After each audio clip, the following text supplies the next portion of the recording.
राधा माधव कुंज बिहारी गोपी जन बल्लभ गिरिवरधारी।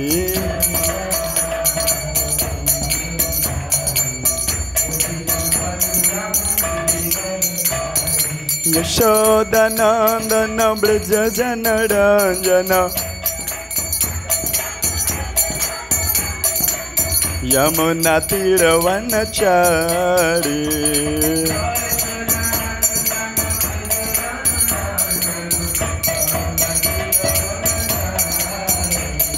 श्री कृष्ण चैतन्य प्रभु नित्यानंद श्री अद्वैत गदाधर शिवसदि गौर भक्त वृंद।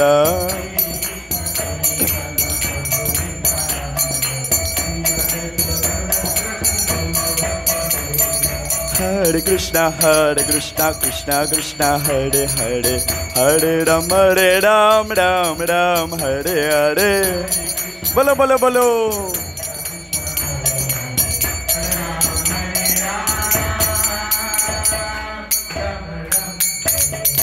हरे कृष्णा कृष्णा कृष्णा हरे हरे हरे राम राम हरे हरे।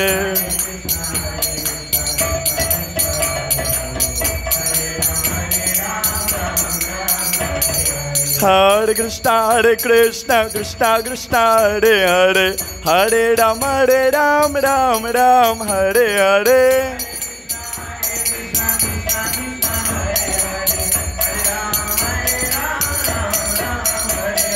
जय राधा माधव श्री राधे जय राधा माधव श्री राधे।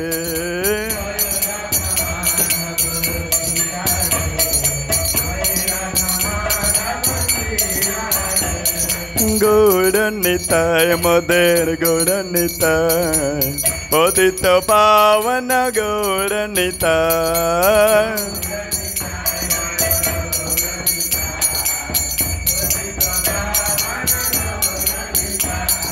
जगन्नाथ जय बलदेव सुभद्रे जय सुदर्शन चक्र।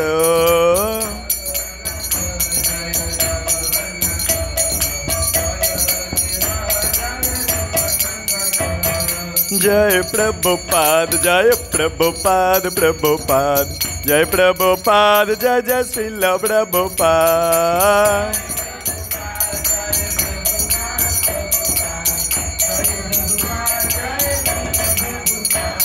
ओ जय गुरुदेव गुरुदेव पतित पावन श्रील गुरुदेव।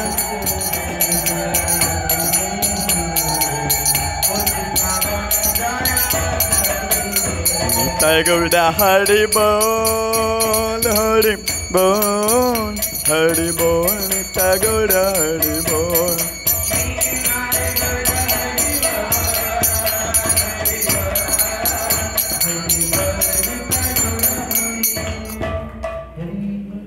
ओम अज्ञानतिमिरन्धस्य ज्ञानाञ्जनशलाकया चक्षुरुन्मीलितं येन तस्मै श्रीगुरवे नमः।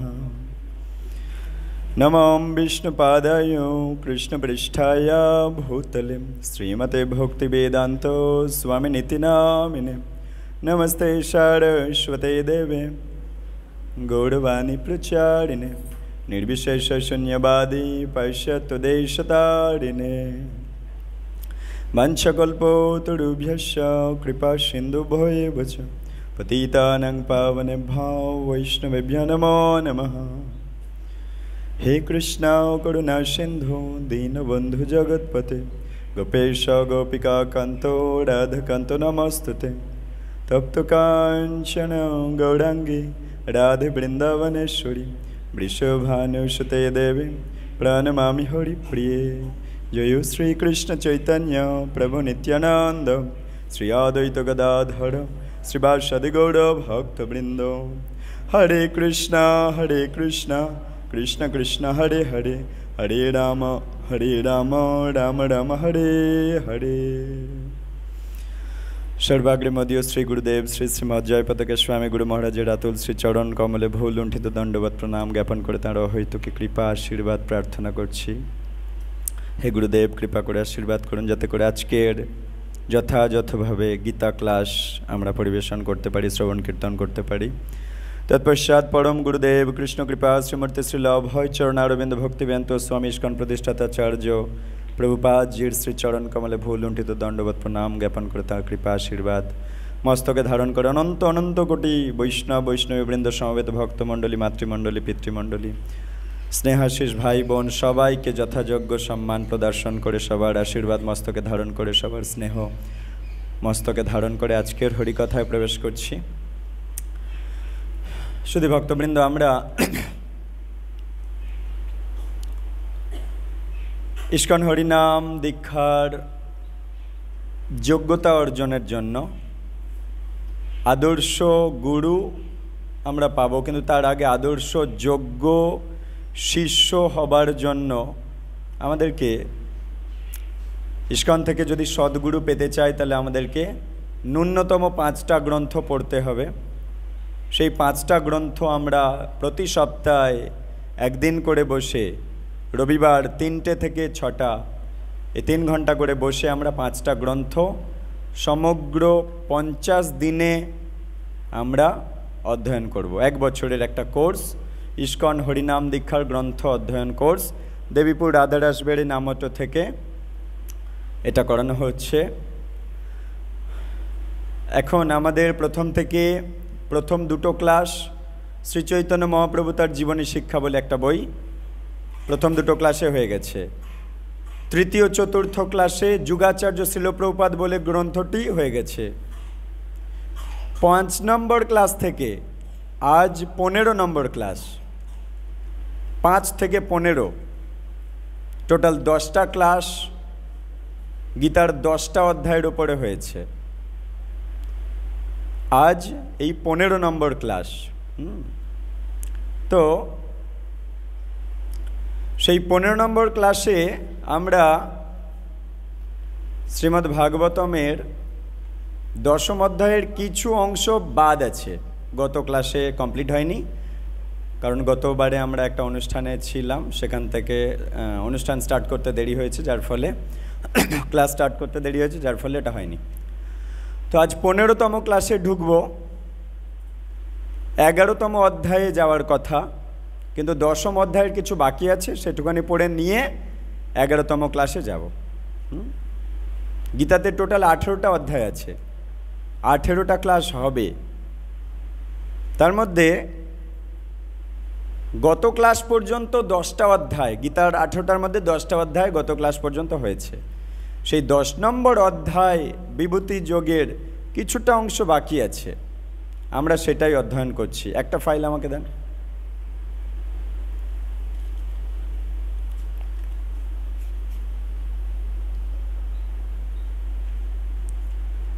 দশ নম্বর ক্লাস, চ্যাপ্টার 10। আজ 15তম ক্লাস, কিন্তু 10ম অধ্যায়ের কিছুটা অংশ বাকি আছে, আমরা পড়ে নেব এক্ষুনি। তাই টপিক দেখতে পাচ্ছেন সবাই বড় ডিসপ্লেতে।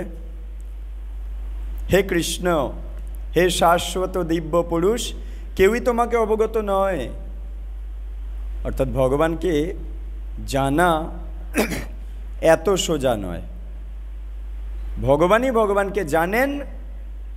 ভগবান যদি কৃপা করে আমাকে জানার সুযোগ দেয় এবং কথাগুলো শুনে বোঝার যদি বুদ্ধি দেয়, তাহলে আমি বুঝতে পারব। নতুবা ভগবানকে জানা এত সোজা ব্যাপার নয়। আবার এত সোজা যদি আমি শ্রদ্ধার সাথে ভগবানকে প্রণাম করব, ভগবান আমাকে বুদ্ধি দেবেন তাকে জানার, সেই বুদ্ধি পেয়ে আমরা তার কাছে ফেরত চলে যেতে পারবো। একথা গত ক্লাসেও ভগবান বলেছেন। তাই আজ আমরা 10ম অধ্যায়ের 12, 13, 14, 15 শ্লোকে প্রবেশ করছি। তার আগে বলেন হরে কৃষ্ণ কৃষ্ণ কৃষ্ণ হরে হরে, হরে রাম রাম রাম হরে হরে। ওকে, তো 12, 13, 14, 15 শ্লোকে কি বলছে সবাই মিলে দেখো হাত জোড় করে। অর্জুন তখন ভগবান শ্রীকৃষ্ণকে বললেন, অর্জুন ভগবান কৃষ্ণকে বলছে, তুমি পরম ব্রহ্ম, পরম ধাম, পরম পবিত্র। তাহলে ভগবানকে নিয়ে অনেকে আজে বাজে কথা বলে, কিন্তু অর্জুন কি বলছে? তুমি পরম পবিত্র, তুমি পরম পুরুষ, তুমি শাশ্বত দিব্য আদি পুরুষ, তুমি জন্মরহিত ও বিভু। সমস্ত মহান ঋষিগণ যেমন দেবর্ষি নারদ, অসিত, দেবল, ব্যাস সকলে এই সত্য বর্ণনা করেছে। পাড়ার লোক, চায়ের দোকানের আড্ডার লোক কি বলবে? অর্জুন বলে দিচ্ছে ভগবানকে নিয়ে কারা বর্ণনা করে গেছে অলরেডি।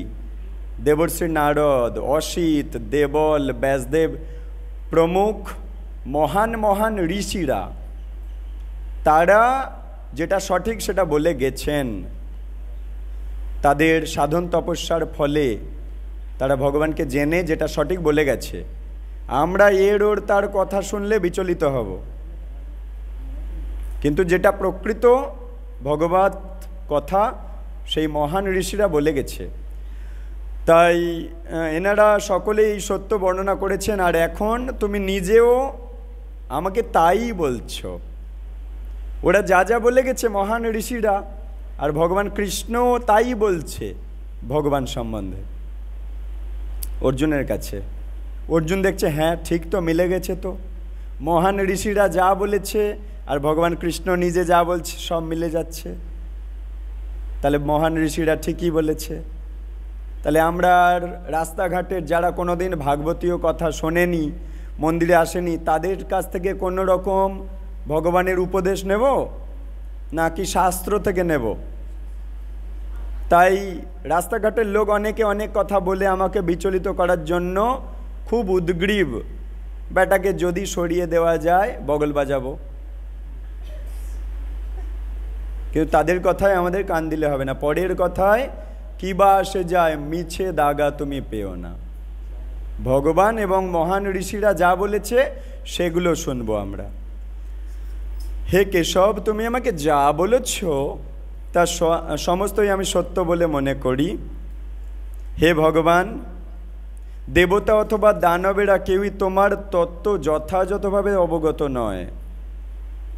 হে পুরুষোত্তম, হে ভূতেশ, হে দেব দেব, হে জগৎপতে, পুরুষদের মধ্যে উত্তম পুরুষ ভূতেশ, সমস্ত পঞ্চভূতের অষ্টভূত যে ক্ষিতি অপ্তেজ মরুদ্ভম তার মালিক, তাই ভূতেশ।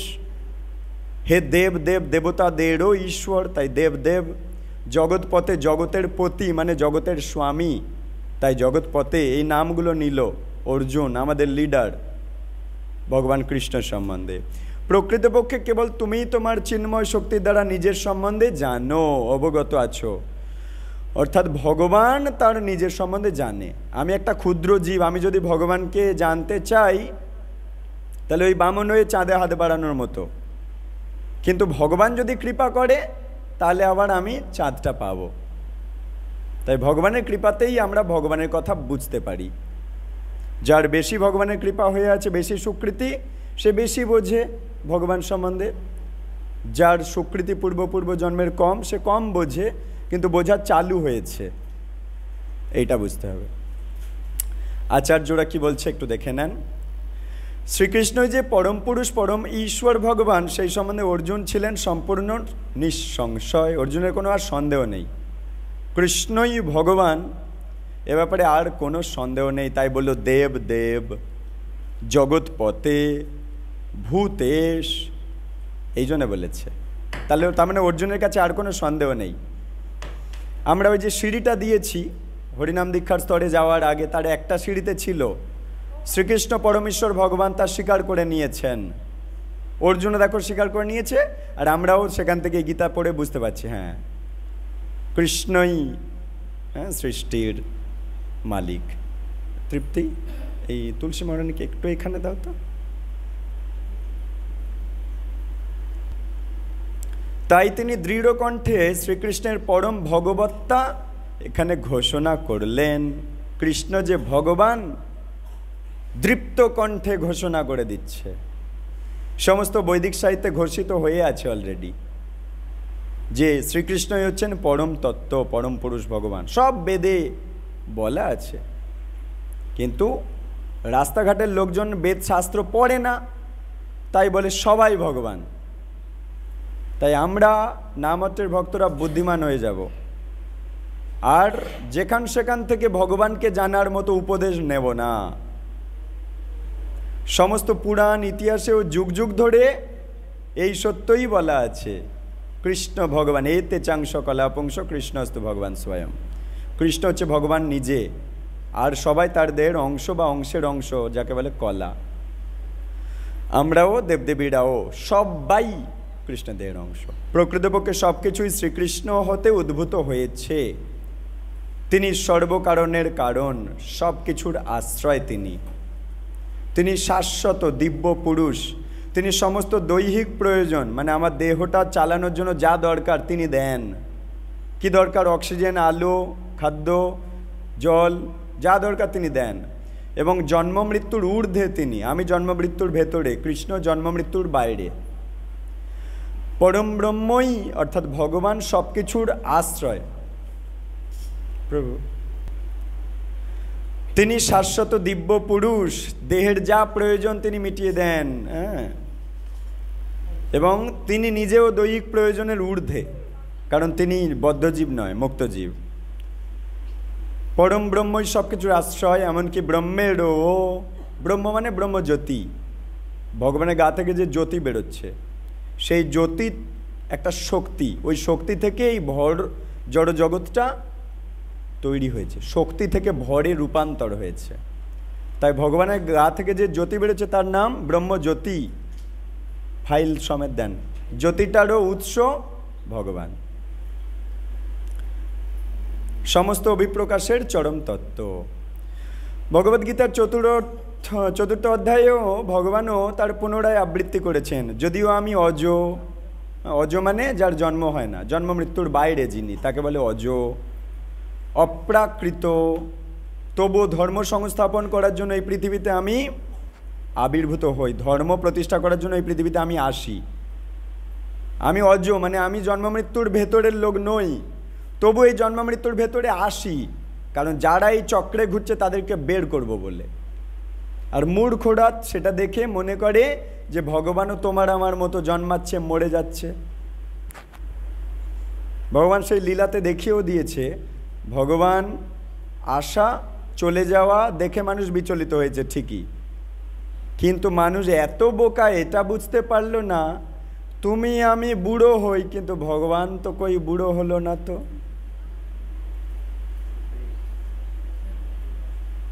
তাও মানুষ বোকামি করে, সেই কৃষ্ণকে তোমার আমার মতো সাধারণ লোক বলে মনে করে বোকামি করে, যার ফলে আবার এখানে আসতে হয় তাদের। এর পরক্ষণে আচার্যরা বলছে, বেদে বলা আছে পরমেশ্বর ভগবান হচ্ছেন পরম পবিত্র। যিনি তা বুঝতে পারেন তিনি সমস্ত জড় কলুষ থেকে বেরিয়ে গিয়ে পূর্ণরূপে পবিত্র হয়ে যায়। যে বুঝতে পারে ভগবান পবিত্র সে বেরিয়ে যায়, যে বুঝতে পারে ভগবান পবিত্র সে নিজেই পবিত্র হয়ে যায়। আর যে ভগবানকে দোষ আরোপ করে সে নিজেই দোষী হয়ে যায়। অর্জুন এখানে ভগবানকে পরম পবিত্র বলে বলেছেন, বৈদিক শাস্ত্রে তাও বলা আছে কৃষ্ণ ভগবান, মনি ঋষিরাও তাই বলেছেন। তাহলে অর্জুন বলছে, শাস্ত্র বলছে, মনি ঋষিরা বলছে, তাহলে আমরা ওই যে আমাদের সিঁড়িতে হরিনাম দীক্ষায় ওঠার সিঁড়ি, তাতে এক জায়গায় আছে কৃষ্ণ পরমেশ্বর ভগবান। এই পড়াশোনা করে এবারে বুঝতে পেরে গেছো, জন্ম জন্মের জন্য সেটা হৃদয়ে বসিয়ে নাও, কারণ ওটাই পরম সত্য। মুনি ঋষিরাও তাই বলেছেন। আসুরিক মানুষ শ্রীকৃষ্ণকে কখনো বুঝতে পারবে না। যিনি শ্রীকৃষ্ণের চরণে পূর্ণরূপে আত্মসমর্পিত, তিনি তাকে উপলব্ধি করতে পারেন। খুব গুরুত্বপূর্ণ কথা, যিনি কৃষ্ণের চরণে নিজেকে সঁপে দেয় তিনি ভগবানকে বুঝতে পারবেন, যে সঁপে দেবে না বুঝতে পারবে না। তাহলে অসুররা তো নিজেকে সঁপে দেয় না, কোথাও কৃষ্ণ কথা হলে তারা 10 মাইল দূরে চলে যায়। দুর্ভাগ্যবশত আধুনিক যুগের তথাকথিত দার্শনিকেরা তাদের কেতাবি বিদ্যার অহংকারে অত্যন্ত স্ফীত হয়, কিন্তু কেতাবি বিদ্যায় কখনো ভগবদ্গীতা উপলব্ধি করা যায় না।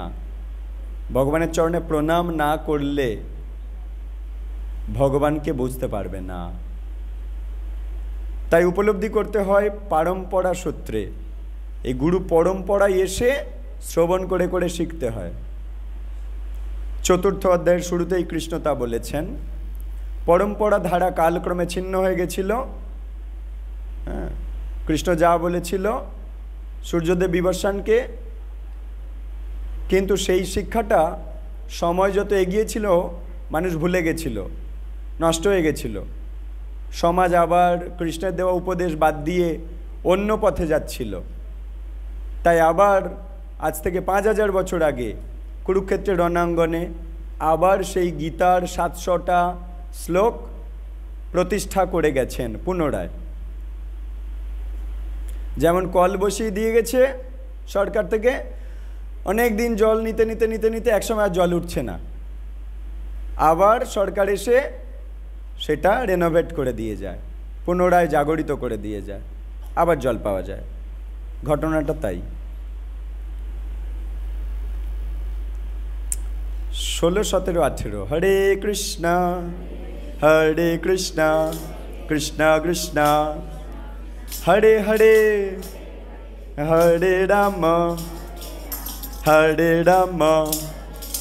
রাম রাম হরে হরে।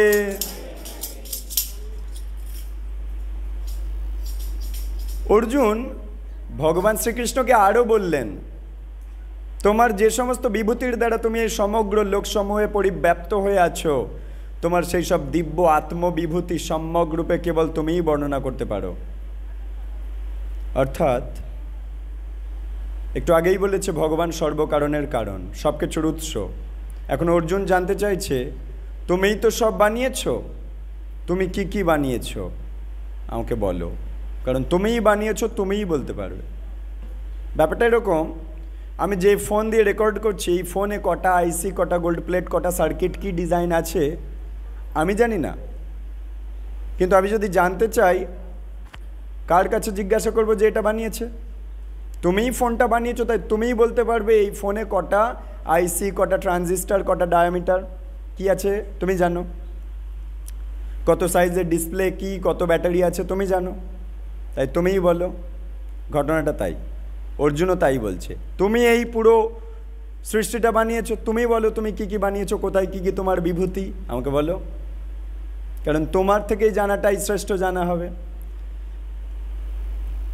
হে কৃষ্ণ, হে যোগেশ্বর, কিভাবে তোমার চিন্তা করব সেটাও বলো। তুমি বলেছো তোমার চিন্তা করতে করতে মরলে তোমার ধামে যেতে পারবো, তাহলে চিন্তার ট্রেনিং কিভাবে দেব আমাকে বলো। চিন্তাটা জড়জগৎ সম্বন্ধ থেকে কিভাবে তোমাকে নিয়ে চিন্তায় মগ্ন হব আমাকে বলো। এই কানু এখানে আসো। কিভাবে সর্বদা তোমার চিন্তা করবো এবং তোমাকে জানতে পারবো। হে ভগবান, তোমার নানাবিধ কি কি রূপের মাধ্যমে তোমার ধ্যান করব সেটাও বলো। কিভাবে তোমাকে চিন্তা করব, কি কি রূপ নিয়ে চিন্তা করব আমাকে বলো।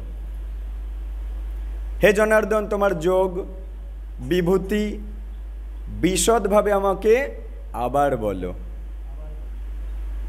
কারণ তোমার অমৃতময় কথা শ্রবণ করেও আমার তৃপ্তি হচ্ছে না। আমি আরও শুনতে আকাঙ্ক্ষা করছি, আরও শুনতে চাই।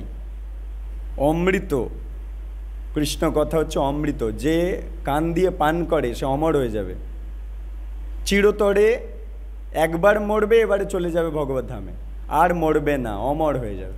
কারণ অমৃত পান করলে অমর হয়ে যায়, সেই জন্য সেই অমৃত দান করা হচ্ছে প্রতি রবিবার বিকেল 3টে থেকে। আচার্যরা বিশ্লেষণ করছে, কোনো সাধারণ মানুষ, নাস্তিক আর অসুরেরা ভগবানকে জানতে পারবে না। সাধারণ মানুষ, নাস্তিক, অসুর তারা জানতে পারবে না, কারণ ভগবান সর্বদাই তার যোগ মায়া শক্তির দ্বারা নিজেকে ঢেকে রাখে। এই ব্যক্তিদের, খারাপ ব্যক্তিদের কাছ থেকে নিজেকে লুকিয়ে রাখে ভগবান। কিন্তু উত্তম ভক্ত পরম বৈষ্ণব অর্জুন সাধারণ মানুষ আর নাস্তিকদের জন্য, তাদের সন্দেহ দূর করার জন্য কৃষ্ণকে এই প্রশ্নগুলো করছে, যাতে নাস্তিকেরা আস্তিক হয়। কারণ বৈষ্ণব চাইবে সবসময়, ভক্ত চাইবে ভগবান সম্বন্ধে সবাই জানুক, কারণ ভক্তের হৃদয়টা দয়ায় ভর্তি, তাই সে সবসময় পরের মঙ্গলের চিন্তা করবে। যে আরে বাপরে এত ভালো জিনিস আমি জানলাম, যে জানবে তার কল্যাণ হবে। ঠিক তেমনি অর্জুন নাস্তিকদের, অসুরদের ভগবান নেই এই বলে সন্দেহ করে। সেই সন্দেহ মেটানোর জন্য অর্জুন বলছে তুমি যা যা বললে আরেকবার বলো না। আর এই গীতা 2024 সালে আমরা দেখতে পাচ্ছি ছাপা হয়ে কত নাস্তিক আস্তিক হয়ে যাচ্ছে, কত অসুর সুর হয়ে যাচ্ছে, কত দানব প্রকৃত মানব হয়ে যাচ্ছে, কত মানব কৃষ্ণ ভক্ত হয়ে যাচ্ছে। কারণ অর্জুন আবার জিজ্ঞাসা করছে ওই জন্য, আবার বলো তোমার কথাগুলো। তিনি তার সখা, হ্যাঁ, এই হচ্ছে উত্তম ভক্তের লক্ষণ, যে সবসময় পরের কল্যাণের জন্য কাজ করবে। এটা উত্তম ভক্ত। সে তিনি অহৈতুকী কৃপা পরায়ণ, কৃপা দান করবে, বদলে কিছু চাইবে না। সে উত্তম ভক্ত। তিনি তার সখা স্বয়ং ভগবান শ্রীকৃষ্ণকেই অনুরোধ করছে কিভাবে তিনি তার অনন্ত বৈভবের মাধ্যমে সমস্ত লোকে বিরাজ করে আছে। ভগবানের সমস্ত বৈভব চারিদিকে ছড়িয়ে আছে। অর্জুন তার বন্ধুকে জানতে চাইছে যে আমাকে বলো তো,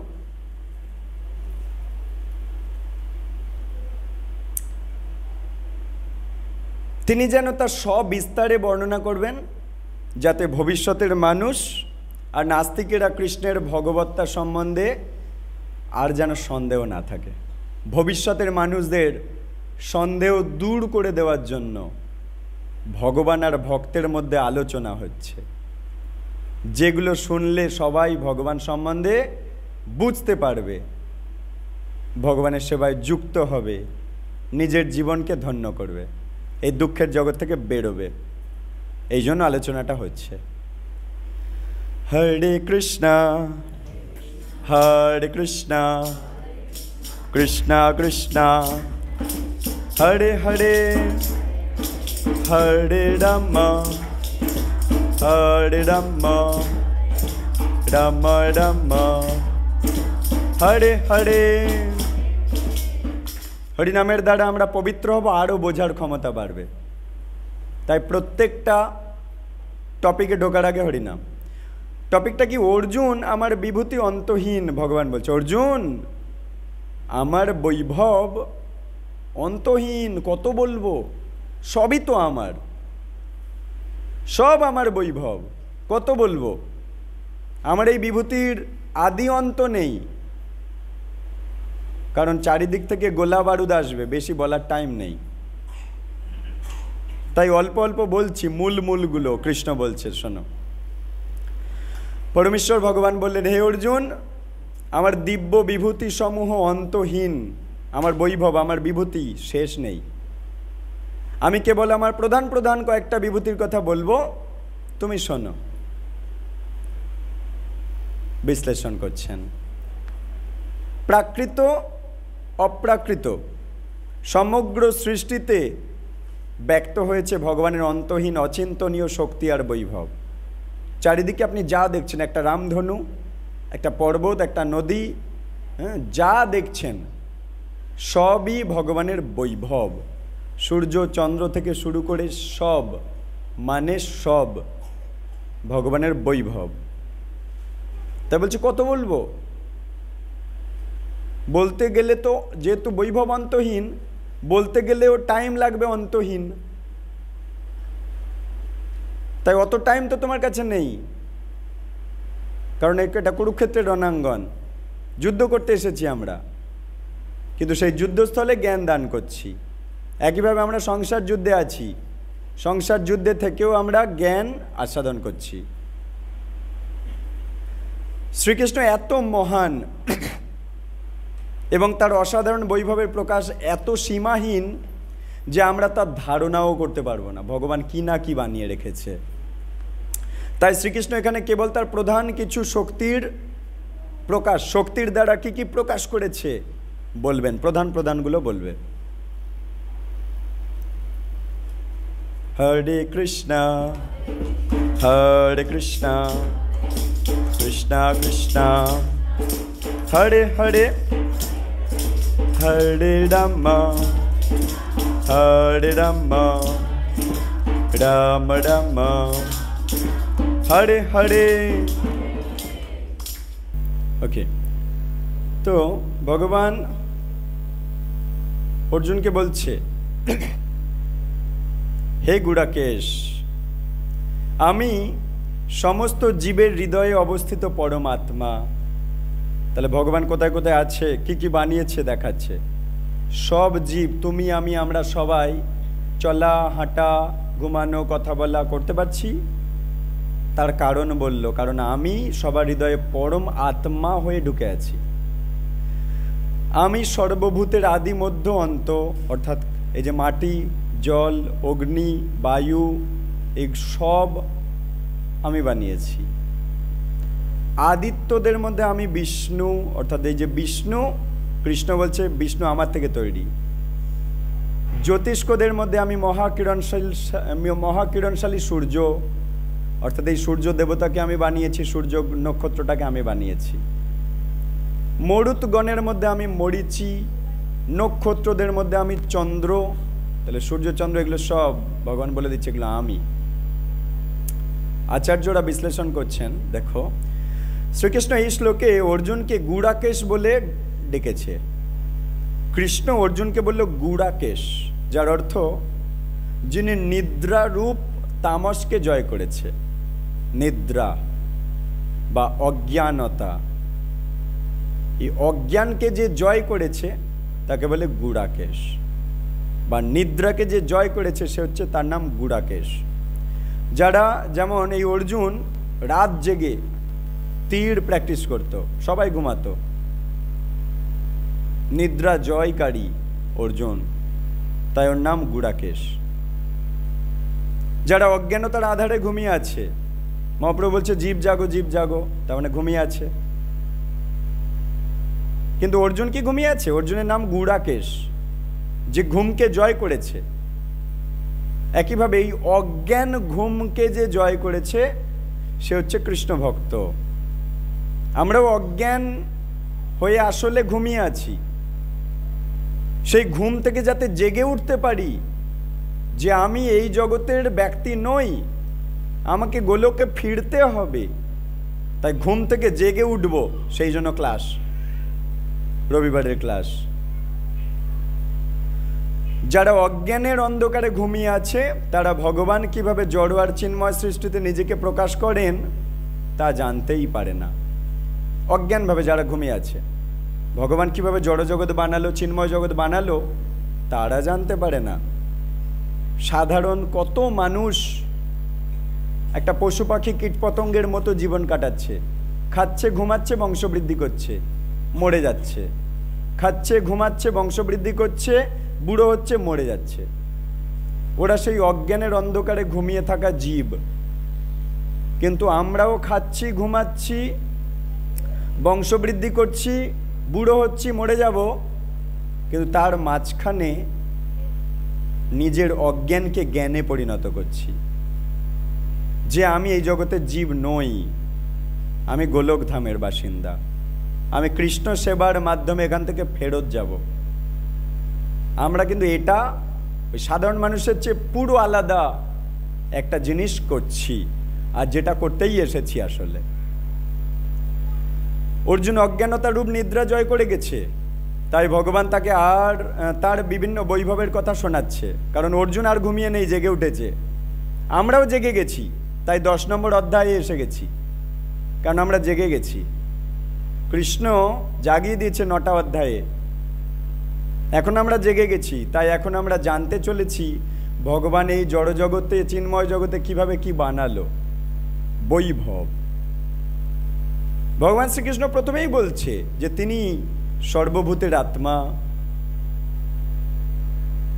ভূত মানে ক্ষিতি অব তেজ মরুদ বোম যাকে বলে পঞ্চমহাভূত মানে মাটি জল এগুলোকে ভূত বলে সংস্কৃত শব্দে ভগবান সৃষ্টির শুরুতে পুরুষ অবতার রূপে নিজেকে প্রকাশ করেছে প্রথম পুরুষ অবতার বা মহাবিষ্ণু হতে সবকিছু প্রকাশিত তাই তিনি মহত্তত্ত্ব বা ব্রহ্মাণ্ডের উপাদানেরও আত্মা। ব্রহ্মাণ্ডের উপাদান, এই জড়জগৎ কি দিয়ে তৈরি? তার আত্মা ভগবান। ব্রহ্মাণ্ড প্রকাশিত হলে তিনি প্রতিটি জীব সত্তার অন্তরে প্রকাশ সব হয়ে গেল। মাটি জল টল দিয়ে সব তৈরি হয়ে গেছে জগৎ। তৈরি হয়ে যাওয়ার পর প্রত্যেকটা জীব যাতে চলাফেরা করতে পারে সেই জন্য পরমাত্মা রূপে ঢুকে গেছে পুরো সৃষ্টি জড় জগৎটা বানানোর পরে। যেমন চিন্ময় স্ফুলিঙ্গ আত্মার উপস্থিতি ছাড়া জড়দেহ বিকশিত হতে পারে না, তেমনি ভগবানের উপস্থিতি বাদ দিলে জড়জগতের কোনো কিছু বিকাশ হবে না। একটা দেহ থেকে জীবাত্মা শুধু থাক, পরমাত্মা বের করে নিলে ওই দেহটা আর চলতে পারবে না। তাই কৃষ্ণই হচ্ছেন বিশ্বের প্রকাশ, বিশ্বের স্থিতি, বিশ্বের বিনাশের কারণ। ওই পরমাত্মা ক্ষীরোদকশায়ী বিষ্ণু যদি নিজেকে বের করে নেয়, চলে যায় যদি, তাহলে এই জড়জগৎ ধ্বংস হয়ে যাবে। দ্বাদশ আদিত্য তার মধ্যে কৃষ্ণ প্রধান। আকাশে রশ্মি বিকিরণকারী সূর্য প্রধান জ্যোতিষ্ক। ব্রহ্মসংহিতায় সূর্যকে ভগবানের দ্যুতিময় চোখ বলা হয়েছে। সূর্যচন্দ্র ভগবানের দুটো চোখ। মহাশূন্যে 49 ধরনের বায়ু প্রবাহমান, অর্থাৎ আকাশে 49 রকমের বায়ু আছে। তার মধ্যে যেমন oxygen, carbon dioxide, nitrogen, hydrogen, helium, neon, argon, এরকম 49 রকমের বায়ু ঘুরে বেড়াচ্ছে। তাদের নিয়ন্ত্রণকারী দেবতার নাম হচ্ছে মরিচি, বায়ুর দেবতা, মানে গ্যাস। এই গ্যাসগুলোর দেবতা তার নাম মরিচি। তাহলে আমরা যে গ্যাস নিচ্ছি সেটার নাম কি? অক্সিজেন। যেটা ছাড়ছি তার নাম কি? Carbon dioxide. এই গ্যাসগুলো নিয়ন্ত্রণ করে সেই দেবতার নাম মরিচি। এখন ভগবান বলল ওই মরিচিকে আমি বানিয়েছি। তার মানে অক্সিজেন কার কৃপায় পাচ্ছি? ভগবানের কৃপায়। আর এই বায়ুগুলো নিয়ন্ত্রণ করার চাকরি কে করছে? মরিচি। ক্লিয়ার? রাত্রিকালে অসংখ্য নক্ষত্রদের মধ্যে চন্দ্র অত্যন্ত উজ্জ্বলভাবে জ্বলে, তাই চন্দ্র শ্রীকৃষ্ণের প্রতীক। হরে কৃষ্ণ হরে কৃষ্ণ কৃষ্ণ কৃষ্ণ হরে হরে, হরে রাম হরে রাম রাম রাম হরে হরে। নেক্সট বৈভব বলছে জলাশয়ের মধ্যে আমি সাগর, সমস্ত বেদের মধ্যে আমি সামবেদ, সমস্ত দেবতাদের মধ্যে আমি দেবরাজ ইন্দ্র, সমস্ত ইন্দ্রিয়ের মধ্যে আমি ইন্দ্রিয়ের নিয়ন্তা মন, সমস্ত জীব সত্তার মধ্যে আমি চেতনা, অর্থাৎ ভগবান আছে বলে আমার চেতনা আছে। মশা কামড়াচ্ছে বুঝতে পারছি, এই যে আমি নিজেই নিজের চিমটি কাটছি, এই জোরে জোরে চিমটি কাটছি, কিন্তু আমি বুঝতে পারছি। বুঝতে পারছো না? আমার লাগছে, কিন্তু আমি চিমটি কাটছি, আমার লাগছে। এখন ভগবান বলছে আমার কৃপাতেই তোমার চেতনা আছে, তাই তুমি বুঝতে পারছো চিমটি কাটছো, এখনো ছাড়িনি কিন্তু। এই তুলে নিলাম, হরি বল। তাই বলছে তাহলে কেন এরকম ভাবে মাঝে মাঝে অ্যাক্টিং করে বোঝানো হয়? যাতে করে হৃদয়ে বসে যায়, জল ভাত হয়ে যায়, যাতে। বোঝা গেল? অপরাধ নেবেন না কেউ। তাই বলছে আমি জীব সত্তার মধ্যে চেতনা, আর কৃষ্ণ যদি কৃপা তুলে নেয়, এই এত বকবক করছি, হরি বল হরি বল, অচেতন হয়ে যাব। প্যারালাইজড যারা, তারা কি অচেতন? মশা কামড়াচ্ছে বুঝতে পারছে না, কেটে রক্ত বেরিয়ে যাচ্ছে বুঝতেই পারছে না, অচেতন। কৃষ্ণ কৃপা তুলে নিয়েছে কোনো পাপ কর্মের ফলে। শুধু মস্তিষ্কের চেতনা আছে, কিন্তু শরীরের চেতনা নেই। চেতনা সারা শরীরে ছড়িয়ে থাকে, কিন্তু শুধু মাথার মধ্যে আছে, সারা শরীরে চেতনাটা ভগবান গুটিয়ে রেখেছে। রুদ্রদের মধ্যে আমি শিব, শিবকে তাহলে বানিয়েছে কে? হলো।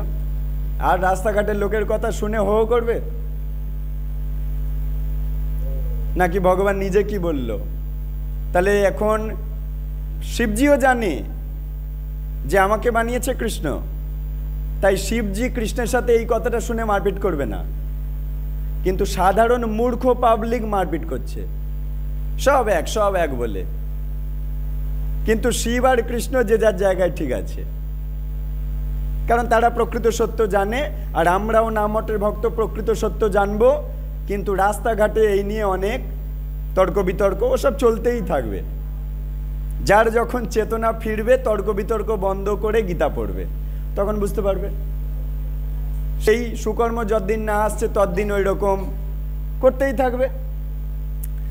তাই কেন বলছে রুদ্রদের মধ্যে আমি শিব, যক্ষ রাক্ষসদের মধ্যে আমি কুবের। যক্ষ অর্থমন্ত্রী, ফিনান্স মিনিস্টার স্বর্গের, তার নাম কুবের।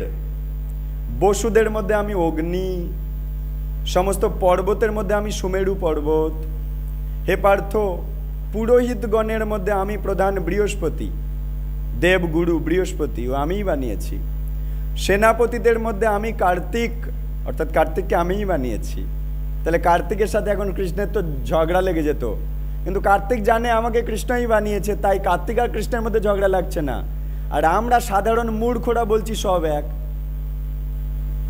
দেখুন, এবং জলাশয়ের মধ্যে আমি সাগর। বিশ্লেষণ, শ্রীকৃষ্ণ বলছেন জীবসত্তা চেতনা তিনি। জড় পদার্থ আর জীবের পার্থক্য হচ্ছে জড়দেহ আর আত্মার পার্থক্য। জড়দেহেতে চেতনা নেই যা জীবের আছে। আস্তে, চেতনা তাই শ্রেষ্ঠ ও নিত্য। পদার্থের সমন্বয় ঘটিয়ে কখনোই চেতনা সৃষ্টি করা যায় না। অর্থাৎ জড় বস্তু থেকে আত্মা তৈরি হয় না। আত্মা জড় বস্তুর মধ্যে আছে বলে জড় বস্তুটা কথা বলছে, এটা বুঝতে হবে। একাদশ রুদ্রের মধ্যে আমি শিব বা শঙ্কর প্রধান। তিনি ভগবানের গুণ অবতার, তিনি বিশ্ব ব্রহ্মাণ্ডের তমগুণের নিয়ন্তা। মহাদেব তমগুণের দেবতা। যেমন বায়ুর দেবতা মরীচি, তমগুণ নিয়ন্ত্রণকারী দেবতা হচ্ছে মহাদেব। যক্ষ রাক্ষসদের প্রধান কুবের। আমি বারবার বলি, পদ্মপুরাণে এক জায়গায় আছে 100 জন্ম আমরা বনবাসী হয়ে বনের পূজা, বিভিন্ন পূজা করেছি। 10 জন্ম দেবদেবী হয়ে বিভিন্ন দেবদেবীর পূজা করেছি। কোথায় বনবিবি, শীতলা মা, মনসা থেকে শুরু করে যত দেবদেবী। তারপর তাদের কৃপায় আমি 5 জন্ম শক্তি আরাধনা, দুর্গা কালী পূজা করেছি। তারপর সেই দুর্গার কৃপায় তার স্বামীর কাছে গেছি মহাদেবের, 3 জন্ম আরাধনা করেছি। তারপর মহাদেবের কৃপায় আজ কৃষ্ণ ভক্ত। এখানেও সেই দেখছেন, কৃষ্ণ যাদেরকে বানিয়ে রেখেছে তাদের তারা কৃপা করে করে করে ধীরে ধীরে সৃষ্টিকর্তাকে জানতে পেরেছে। গাছের গোড়া পরিষ্কার হয়ে যাচ্ছে, জলভাত। আচ্ছা, তিনি পরমেশ্বর ভগবানের প্রতিনিধি। তার মানে কি বিশ্বব্রহ্মাণ্ডের তমগুণের নিয়ন্ত্রণকারী দেবতা মহাদেব। যারা তামসিক তাদেরকে ধীরে ধীরে উন্নত করবার দেবতা হচ্ছে মহাদেব।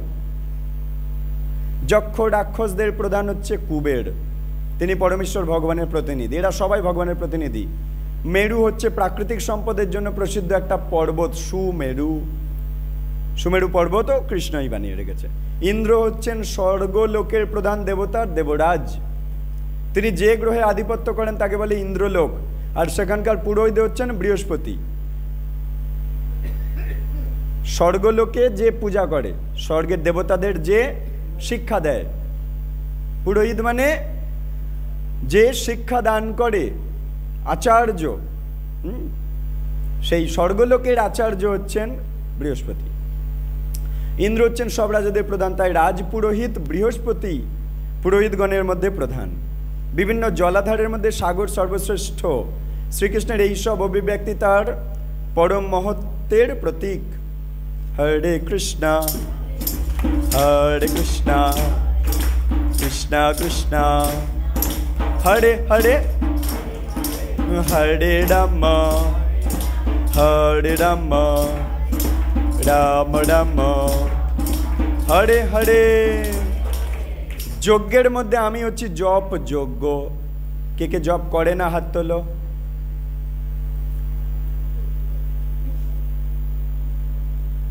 হরিনাম জপ করেন না, এবার থেকে করবেন, ঠিক আছে? যজ্ঞের মধ্যে আমি জপ যজ্ঞ, জপটা একটা যজ্ঞ। সাধারণ মানুষ কি জানে? যজ্ঞ মানে যে বেল কাঠ, বিভিন্ন কাঠ দিয়ে ঘি দিয়ে আগুন জ্বালিয়ে মন্ত্র পড়ে জব তিল আহুতি দেওয়া, এটা যজ্ঞ। শুধু ওটা যজ্ঞ নয়, হরিনাম হচ্ছে কলিযুগের সবচাইতে বড় যজ্ঞ। 25-26 মহর্ষিগণের মধ্যে আমি ভৃগু, বাক্য সমূহের মধ্যে আমি প্রণব মানে ওঙ্কার, সমস্ত যজ্ঞের মধ্যে আমি জপ যজ্ঞ। তাহলে এই হরিনাম জপ আর গাঁট গুনে করবেন নাকি ব্যাগে রেখে করবেন? কারণ ভগবান কি বলছে? ওই জপ যজ্ঞের মধ্যে আমি বাস করি। হ্যাঁ, তাহলে কি গায়ে হাত পায়ে ঠেকে যাবে? সেটা ভালো জিনিস। তাই বলছে হ্যাঁ, সমস্ত যজ্ঞের মধ্যে আমি জপ যজ্ঞ, সমস্ত স্থাবর বস্তুর মধ্যে আমি হিমালয় পর্বত। হ্যাঁ, তাহলে এই হিমালয় ভগবান বানিয়ে রেখেছে। সমস্ত বৃক্ষের মধ্যে আমি অশ্বত্থ বৃক্ষ, যে অশ্বত্থ পাতা নিয়ে তুমি যজ্ঞের দাও, পবিত্র গাছ ওটা। দেবর্ষিদের মধ্যে আমি নারদ, আমার ইচ্ছাতে নারদকে বানানো হয়েছে, যে নারদ সবার আচার্য। দেখুন ধ্রুব মহারাজ, তারও আচার্য নারদ, ব্যাসদেবেরও আচার্য নারদ, প্রহ্লাদেরও আচার্য নারদ, এরকম বহু বহু সবার আচার্য হচ্ছে নারদ। নারদ মুনি সবাইকে শিক্ষা দান করেন। তাই ওই নারদকে আমার ইচ্ছায় বানিয়েছি আমি। গন্ধর্বদের মধ্যে আমি চিত্ররথ, সিদ্ধদের মধ্যে আমি কপিল মুনি, যে কপিল মুনির আশ্রমে আমরা প্ল্যান করছিলাম আজকের নামত্র থেকে আসার পথে টোটোতে, এই একটু আগেই, যারা এই ক্লাস করে কেবল তাদের, যাদের রেজিস্ট্রেশন হয়েছে, কেবল তাদেরকে নিয়ে গঙ্গাসাগর ট্রিপে নিয়ে যাব দামোদর মাসে, আর নতুবা এই মহালয়ার দিনে। ডিসিশন নেব, জানাবো। বিশ্লেষণ: এই ব্রহ্মাণ্ডে বিভিন্ন প্রজাতির সৃষ্টির উদ্দেশ্যে ব্রহ্মা কয়েকজন সন্তান সৃষ্টি করেছিল। মহর্ষি ভৃগু তাদের মধ্যে অন্যতম। অপ্রাকৃত শব্দ তরঙ্গ, আসতে, অপ্রাকৃত শব্দ তরঙ্গ ওঙ্কার ধ্বনি কৃষ্ণের প্রতীক।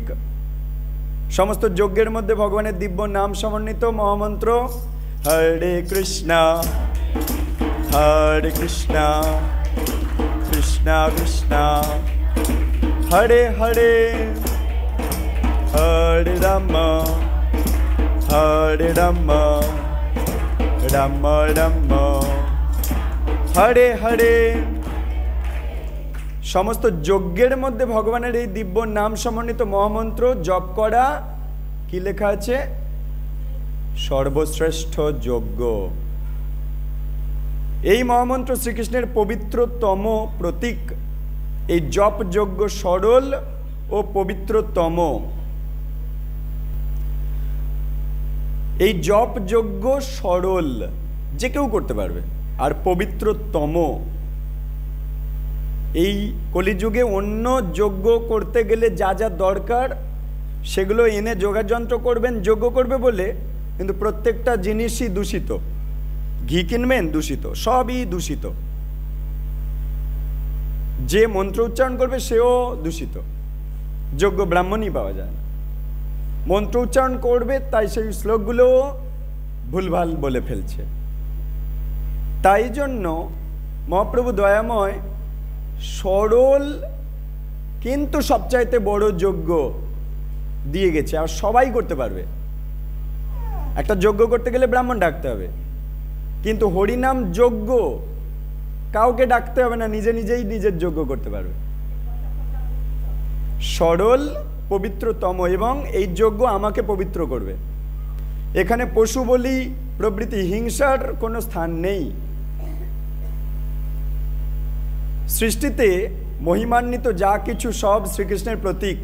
পৃথিবীর সর্বশ্রেষ্ঠ পর্বত হিমালয় সবচাইতে সুন্দর এবং বিশাল। অশ্বত্থ বৃক্ষ তারই প্রতীক। এই জগতে ভগবানের শ্রেষ্ঠ ভক্ত হচ্ছেন দেবর্ষি নারদ। তিনি ভগবানের ভক্ত রূপী প্রকাশ। ওই যে শ্রীবাস নারদ মুনি। পঞ্চতত্ত্বের শ্রীবাস, শ্রীবাস আদি গৌর ভক্তবৃন্দ বলছো না, গদাধর শ্রীবাস আদি গৌর ভক্তবৃন্দ, ওই শ্রীবাস হচ্ছে নারদ মুনি। আসলে গদাধর হচ্ছে রাধারানী, চৈতন্য মহাপ্রভু হচ্ছেন কৃষ্ণ, নিতাই হচ্ছে বলরাম, আর অদ্বৈত হচ্ছে মহাবিষ্ণু, কারণাদক্ষায় বিষ্ণু, বা ওনাকে বলা হয় না, উনি হচ্ছেন সদাশিব। শিবের দুটো রূপ আছে, একটা তম নিয়ন্ত্রণকারী দেবতা, সে হচ্ছে মহাকাল বা মহাদেব, আর ইনি হচ্ছেন সদাশিব, সাদাশিব। ইনি সদাশিব, ইনি সদাশিব লোকে থাকেন। আর যিনি কৈলাস ধামে থাকেন তিনি মহাদেব, তিনি তমদের দেবতা। তাই ইনি বিষ্ণু তত্ত্ব।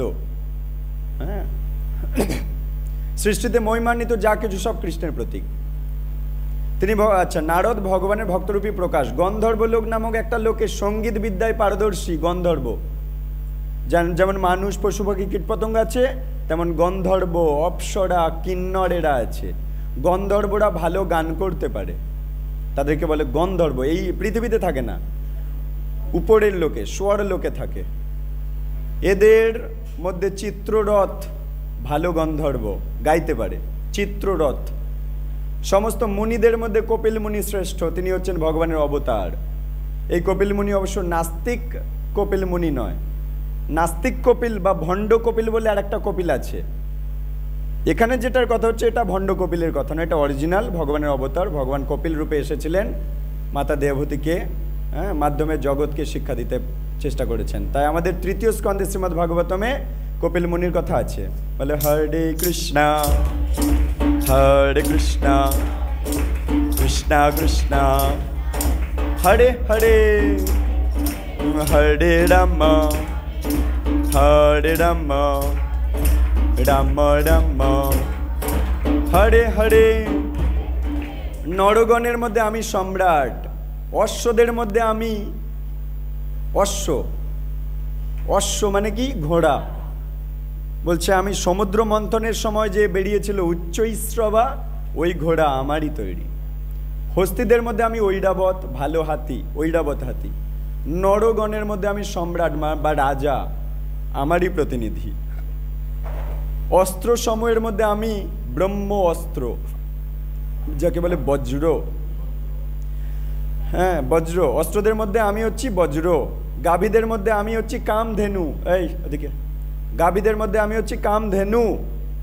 প্রজনন শক্তির মধ্যে আমি কামদেব, অর্থাৎ সৃষ্টি করার শক্তি। আমরা জল সৃষ্টি করতে পারবো, আমরা অক্সিজেন তৈরি করতে পারবো, আগুন তৈরি করতে পারবো, সবই এখানে আছে, শুধু ব্যবহার করছি। একইভাবে একটা নতুন জীব আমরা সৃষ্টি করতে পারবো? তাই বলছে প্রজননকারী, অর্থাৎ নতুন একটা জীব, তাও বানানোর ক্ষমতা আমাদের নেই, ভগবানের কৃপাতেই তৈরি হয়। তাই এখানে বললো, দেখো, দেখে নাও, নিজেরাই দেখো। প্রজনন শক্তির মধ্যে আমি কামদেব। যখন সৃষ্টি করার কাজ করে তখন সেখানে ভগবান চলে আসে, তাই সৃষ্টি, একটা নতুন সন্তান তৈরি হয়। কেবল মানুষদের মধ্যে না, সব দেহ। কি একটা টিকটিকি, আরশোলা, ফড়িং, ব্যাং, সাপ, মাকড়সা, মশা। কেউ নতুন মশা সৃষ্টি করতে পারবে না, একটা মশা, কিন্তু সেই মশার মধ্যে কামদেব রূপে ভগবান বিরাজ করে। তাই একটা মশা থেকে আরেকটা মশা বানাতে পারে, নইলে মশার কোনো ক্ষমতা নেই আরেকটা মশা বানাবে। বোঝা গেল কি?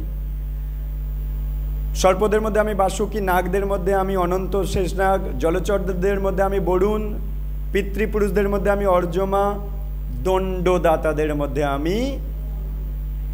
লোকে বলে যম আছে কি নেই সেই বুঝে এখন খারাপ জিনিসগুলো আমি ছাড়বো। কে বলেছে ওগুলো খারাপ?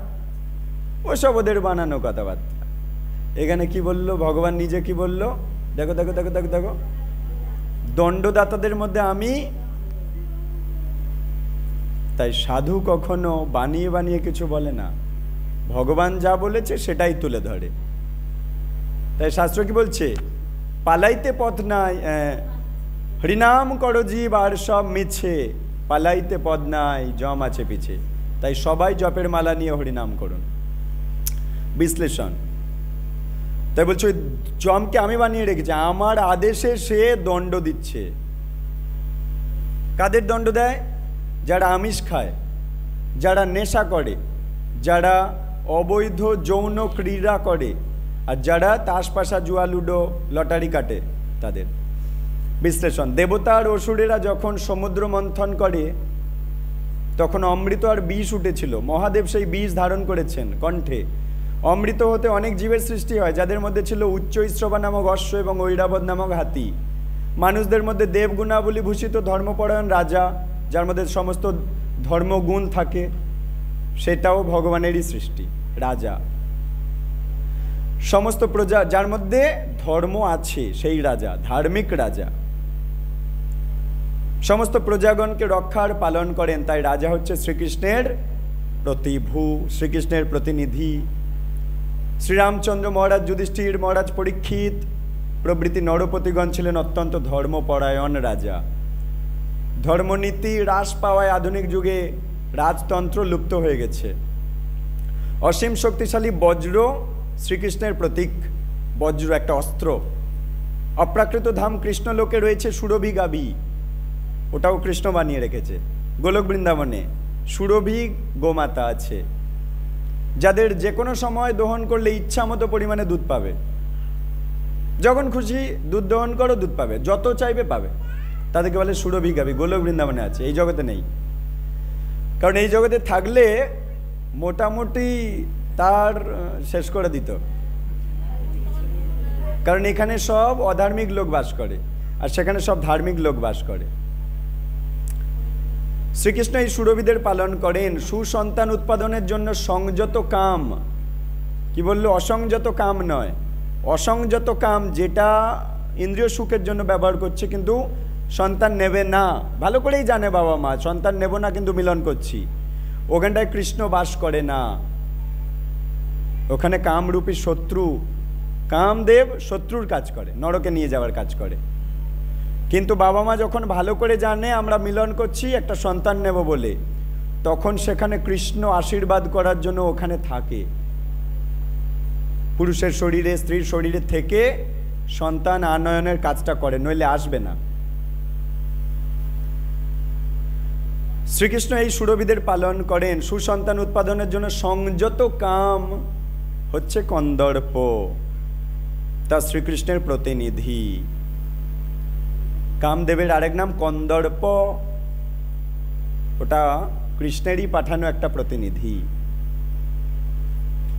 বহু মস্তক বিশিষ্ট নাগদের মধ্যে অনন্ত শ্রেষ্ঠ, তেমনি জলচরদের মধ্যে বরুণ শ্রেষ্ঠ, তারা কৃষ্ণের প্রতিভু। পাপীদের অনেক দণ্ডদানকারী রয়েছে, তাদের মধ্যে যম হচ্ছে প্রধান। পৃথিবীর কাছাকাছি যমলোক রয়েছে, পৃথিবী থেকে 7,92,000 মাইল নিচে। মৃত্যুর পর পাপীদের সেখানে নিয়ে যাওয়া হয়।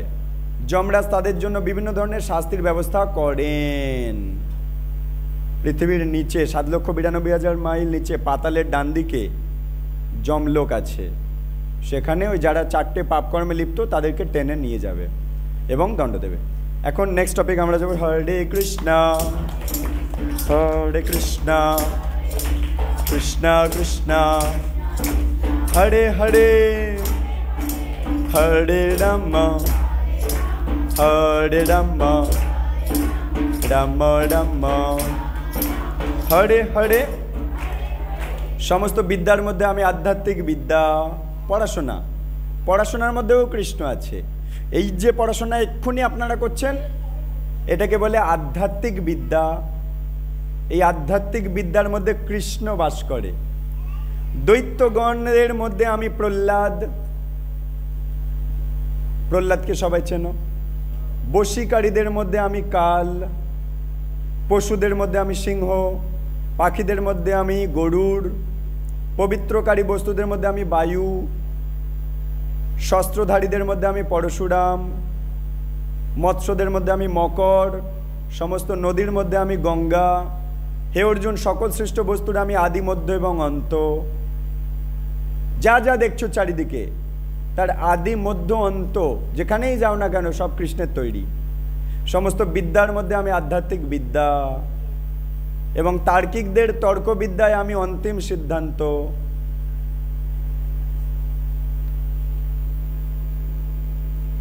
বিশ্লেষণ। দ্বিতীয় অদিতি 2 বোন ছিল। অদিতির পুত্র আদিত্য বা দেবতা, দিতির পুত্র দৈত্য, দেবতার দৈত্য। অদিতির থেকে দেবতা তৈরি হয়েছে আর দিতির থেকে দৈত্য তৈরি হয়েছে। আদিত্যরা ভগবানের ভক্ত আর দৈত্যরা ভগবানের বিদ্বেষী। প্রহ্লাদ দৈত্যকুলে জন্মগ্রহণ করলেও শিশু বয়স থেকে তিনি ছিলেন ভগবানের পরম ভক্ত, তাই তিনি শ্রীকৃষ্ণের প্রতীক। জগতে ধ্বংসকারী অনেক কিছু আছে, কিন্তু কাল সবচাইতে বড় ধ্বংসকারী, বিনাশকারী শক্তি। কালের প্রভাবে সব কিছু ধ্বংস হয়। এই যে কাল, সময়, ভগবান বলে এই সময় আমার বানানো, আমি বানিয়ে রেখেছি, তাই ঠিক 3টে থেকে 6টাতেই তোমায় আসতে হবে, ঠিক ভোরবেলা উঠতে হবে, ঠিক তোমার আয়ু যখন শেষ হবে ছেড়ে চলে যেতে হবে, ঘর ভাড়া, ভাড়া ঘর ছেড়ে চলে যেতে হবে। এই সময় আমি বানিয়ে রেখেছি, কৃষ্ণ বলছে। কালের প্রভাবে সব কিছু ধ্বংস হয়। একটা ফুল ফোটে শুকিয়ে যায় কালের প্রভাবে, সময়ের প্রভাবে, তাই তা শ্রীকৃষ্ণের প্রতীক। পাখিদের মধ্যে গরুড় সর্বশ্রেষ্ঠ পাখি, বিষ্ণুকে বয়ে নিয়ে যায় গরুর পাখি। জলচর প্রাণীদের মধ্যে ভয়ঙ্কর প্রাণী মকর, তিমি মাছ। নদী সময়ের মধ্যে গঙ্গা নদী, বলছে আমি বানিয়ে রেখেছি। ভগবানের অবতার পরশুরাম সর্বশ্রেষ্ঠ শস্ত্রধারী। বলো হরে কৃষ্ণা কৃষ্ণ কৃষ্ণ হরে হরে, হরে রাম রাম রাম হরে হরে। হরণকারীদের মধ্যে আমি সর্বগ্রাসী মৃত্যু। এই যে মৃত্যু সবার কাছে আসবে, তাহলে আমরা কৃষ্ণকে কোথায় খুঁজতে যাচ্ছি? খুঁজে পাই না পাই, একদিন কৃষ্ণ আমার কাছে আসবে মৃত্যু রূপে। তাই কৃষ্ণ বলছে ওই মৃত্যু আমি। অর্থাৎ শুরুতে আমায় দেখা দিয়েছে, আবার শেষে দেখা দেবে। মাস্টারমশাই শুরুতে খাতা দেয় আর শেষে ঘন্টা পড়লে খাতা নিয়ে চলে যায়। মাঝখানে লেখার টাইমটা পুরো তোমার, তোমার সাথে তোমার খাতার সম্বন্ধ। একইভাবে আমার সাথে আমার জীবনের লিপি, জীবনের খাতার সম্বন্ধ। আমি সারা জীবনে কি করলাম? শুরুতে গর্ভে ভগবান দেখা দিয়েছিল, একবার প্রভু দেখা দিয়া মোড়ে, হ্যাঁ, তাহলে প্রভু একবার দেখা দিয়েছে, আবার শেষে দেখা দেবে। বিড়াল ইঁদুর ধরে, আবার বাচ্চাকে ধরে, ওই মুখ দিয়েই ধরে। যখন ইঁদুরকে ধরে রক্ত বেরিয়ে যায়, ইঁদুর বুঝতে পারছে কত জাপটে ধরেছে। আর যখন বাচ্চাকে ধরে, বাচ্চার কোনো টেনশন নেই, আরামে চলে যাচ্ছে, সেই মুখ দিয়েই ধরেছে। একইভাবে মৃত্যু, যারা ভক্ত তাদের কাছে ওই মৃত্যুরূপী বিড়াল, তারা আমাকে সেই ছানার মতো নিয়ে যাবে, যারা ভক্ত মানুষ। আর যারা শক্ত মানুষ তাদেরকে ইঁদুরের মতো নিয়ে যাবে। অক্ষরের মধ্যে আমি অকার, সমাসের মধ্যে আমি দ্বন্দ্ব সমাস, সংহারকারীদের মধ্যে আমি অক্ষয় কাল রুদ্র। রুদ্র মহাদেব সব ধ্বংস করে তো, এই হরি বল। স্রষ্টাদের মধ্যে আমি ব্রহ্মা, সমস্ত হরণকারীদের মধ্যে আমি সর্বগ্রাসী মৃত্যু, সব হরণ করে নেব। যা যা লুকিয়ে রেখেছো ব্যাংকে, ভগবান বলছে আমি সব কেড়ে নেব, কারণ আমার জিনিস আমায় দাওনি তো তুমি। কে লুকিয়ে রেখেছিল এরকম ভগবানের লক্ষ্মীকে? কে? ভগবানের লক্ষ্মীকে নিজের কাছে নিজে খাবো বলে কে রেখেছিল? রাবণ। একইভাবে লক্ষ্মী বা অর্থ বা সম্পদ সেই সীতার প্রতীক, আর আমি সেই রাবণের নাতি। ভগবানের সম্পদ, ভগবানের টাকা পয়সা সব কিছু আমি আমার ব্যাংকে বা ট্যাঙ্কে লুকিয়ে রাখছি। আমি সেই রাবণের নাতিপুতি, ভগবানকে দেব না। সামনে প্রসাদ এসছে, সাথে সাথে ঝাঁপিয়ে পড়ছি, কিন্তু কৃষ্ণ স্মরণ করলাম না যে এটা পাঠিয়েছে কে, এটা কার জিনিস আসলে। আমি ওই রাবণের নাতিপুতি, চেলা। সেই অন্নামৃত পাও, রাধাকৃষ্ণ গুণ গাও। যখন বললাম আমি ভক্ত, সেই অন্নামৃত পাও, রাধাকৃষ্ণ গুণ না গাও, আমি শক্ত। সমস্ত হরণকারীদের মধ্যে আমি সর্বগ্রাসী মৃত্যু। সব কিছু সে কেড়েই নেবে, যার জিনিস সে নিয়ে নেবে। তার আগে যার জিনিস তাকে ফেরত দেওয়া ভালো না? তার সেবায় লাগানো উচিত। তাহলে সে আমাকে এই জগৎ থেকে বের করবে। ভবিষ্যতের যা উদ্ভূত হবে আমি তার উদ্ভাবনী নীতি। নারীদের মধ্যে আমি কীর্তি, শ্রী, বাণী, স্মৃতি, মেধা, ধৃতি, ক্ষমা অর্থাৎ ক্ষমা করার শক্তি, ধৈর্য শক্তি, মেধা মানে বোঝার শক্তি, স্মৃতি মানে মনে রাখার শক্তি, শ্রী মানে সৌন্দর্য, বাক্য বলার শক্তি, এসব কৃষ্ণ বলছে আমার জিনিস। আমি সামবেদের মধ্যে বৃহৎসাম, সমস্ত ছন্দের মধ্যে গায়ত্রী, মাসের মধ্যে অগ্রহায়ণ মাস আমি, সকল ঋতুর মধ্যে আমি পুষ্প সমারোহময় বসন্ত। সংস্কৃত বর্ণমালার প্রথম অক্ষর অকার হচ্ছে আদি শব্দ। কাল হচ্ছে সর্বশ্রেষ্ঠ বিনাশকারী। কালের প্রলয় অগ্নিতে সমস্ত সৃষ্টি ধ্বংস হয়ে যাবে। তাই কাল শ্রীকৃষ্ণের প্রতীক, সময় কৃষ্ণের প্রতীক, কৃষ্ণ পাঠিয়ে রেখেছে। আর এই কাল আসলে আমাকে নিয়ে যেতে এসেছে। এই কাল একটা স্রোত, এই স্রোত যাচ্ছে গোলক বৃন্দাবনের দিকে আসতে। সময় একটা স্রোত, ভেরি ভেরি ইম্পর্টেন্ট লাইন বলছি। এই সময় হচ্ছে একটা স্রোত, এ আমার কাছ থেকে বয়ে যাচ্ছে প্রতিদিন। কত দূর যাচ্ছে? গোলক বৃন্দাবনে যাচ্ছে, কারণ যার পাঠানো জিনিস তার সাথে সম্বন্ধ। এই কালরূপী প্রবাহের মধ্যে এখন আমি চিন্তা করব কালরূপী প্রবাহের অনুকূলে যাব না প্রতিকূলে যাব। কালরূপী প্রবাহের অনুকূলে যাওয়া মানে কি? নিরন্তর কৃষ্ণ গুণ কীর্তন করতে করতে, কৃষ্ণ স্মরণ, কৃষ্ণ সেবা করতে করতে সময়ের ধারায় নিজেকে ভাসিয়ে দেব। কৃষ্ণ সাথে যুক্ত থেকে কৃষ্ণ গুণ কীর্তন, কৃষ্ণ সেবা, কৃষ্ণ স্মরণ, কৃষ্ণকে নিয়ে এই সময়রূপী জীবনের আয়ুতে ভেসে যাব। সেটা হচ্ছে এই অনুকূলে ভেসে যাওয়া, গোলকে চলে যাব। আর যদি আমি উল্টো পথে হাঁটি, এই কালরূপী প্রভাব যাচ্ছে গোলকে, কিন্তু আমি যদি তার উল্টো দিকে যাই, দেখবেন কৃষ্ণকে যদি ভুলে থাকি, তাহলে এই কাল আমাকে নরকে নিয়ে যাবে। বোঝা গেল? তাহলে কি এই কাল হচ্ছে, তাহলে এই কাল সময়কে বেস্ট ইউটিলাইজ করা হচ্ছে সবচেয়ে সরল উপায় হরে কৃষ্ণ মহামন্ত্র, নিরন্তর গুণকীর্তন। আমার মনে পড়ে আমি বলেছিলাম হাতে কর্ম করো আর হরিনাম চলুক, বলেছিলাম না ঘরে? সেই অনুযায়ী আমি স্নান করছিলাম, দেখছি ঘরে হরিনাম চলছে আর কাজকর্ম করছে 2-4 দিন, তারপর দেখি আর হরিনাম চলছে না, কাজকর্ম করছে। শিখা পড়ে মাতাজিদের বাড়িতে সব সময় হরিনাম চলবে। একটা ভালো উপায় আছে জানেন তো, একটা ছোট্ট এইটুখানি ডিভাইস পাওয়া যায়, অল আউট যেমন ছোট মেশিন, ওরকম একটা মেশিন পাওয়া যায়। ওই মেশিনটা বোর্ডে গুঁজে দেবেন আর প্রভুপাদ শুদ্ধ ভক্ত তার মুখে হরিনাম হবে, সেই শুনে শুনে সারাদিন কাজ করুন। এইটুকু একটা মেশিন আমি এনে দেখাবো, মায়াপুর থেকে এনে দেবো, 300-400 টাকা করে দাম নেয়, ঠিক আছে? তা ওটা গুঁজে দেবেন, ঠিক অল আউট যেরকম ওই রকম। তা শোনো, কাল হচ্ছে সর্বশ্রেষ্ঠ বিনাশকারী। কালের প্রলয় অগ্নিতে সব কিছু ধ্বংস হয়ে যাবে, তাই কাল শ্রীকৃষ্ণের প্রতীক। সমস্ত প্রজাপতি জীবসত্তার মধ্যে ব্রহ্মা শ্রীকৃষ্ণের প্রতীক। প্রাণীর জন্মমাত্র প্রতি মুহূর্তে মৃত্যু তাকে গ্রাস করছে, তার আয়ু কমছে, আমাদের সবার বালিঘড়ির বালি নিচে নেমে যাচ্ছে, কিন্তু শেষ আঘাত হচ্ছে মৃত্যু। আর এই মৃত্যু হচ্ছেন শ্রীকৃষ্ণ। এই জড়জগতে জীব বা আজীবন আমার মনে করে সঞ্চয় করে, আমার মনে করে সঞ্চয় করে মৃত্যুর মাধ্যমে শ্রীকৃষ্ণ তার সব কিছু নিমেষের মধ্যে হরণ করে নেবে, কেড়ে নেবে। শ্রীকৃষ্ণ সব কিছুর অধীশ্বর, মালিক। প্রতিটি জীবের জীবনচক্রে রয়েছে 6টা অবস্থা: জন্ম, বৃদ্ধি, স্থিতি, প্রজনন, ক্ষয়, মৃত্যু। মাতৃগর্ভে জীবের উদ্ভবের মাধ্যমে তার ভবিষ্যৎ কার্যকলাপের সূচনা হয়। আর এই উদ্ভব শ্রীকৃষ্ণের শক্তি, জন্ম কৃষ্ণের শক্তি থেকে, মৃত্যুও কৃষ্ণের শক্তি থেকে। একটু আগে বললাম সৃজনকারী, যখন একটা জীব সন্তান তৈরি হয় তখন কৃষ্ণ থাকে, আর মৃত্যুর সময়ও কৃষ্ণ থাকে। শ্রী, ধৃতি, ক্ষমা প্রভৃতি গুণাবলী যখন কোনো নারী অর্জন করেন তখন তিনি মহিমান্বিত হন।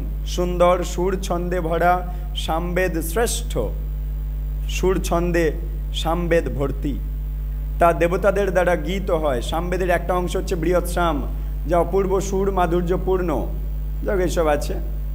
এরপরে হরে কৃষ্ণ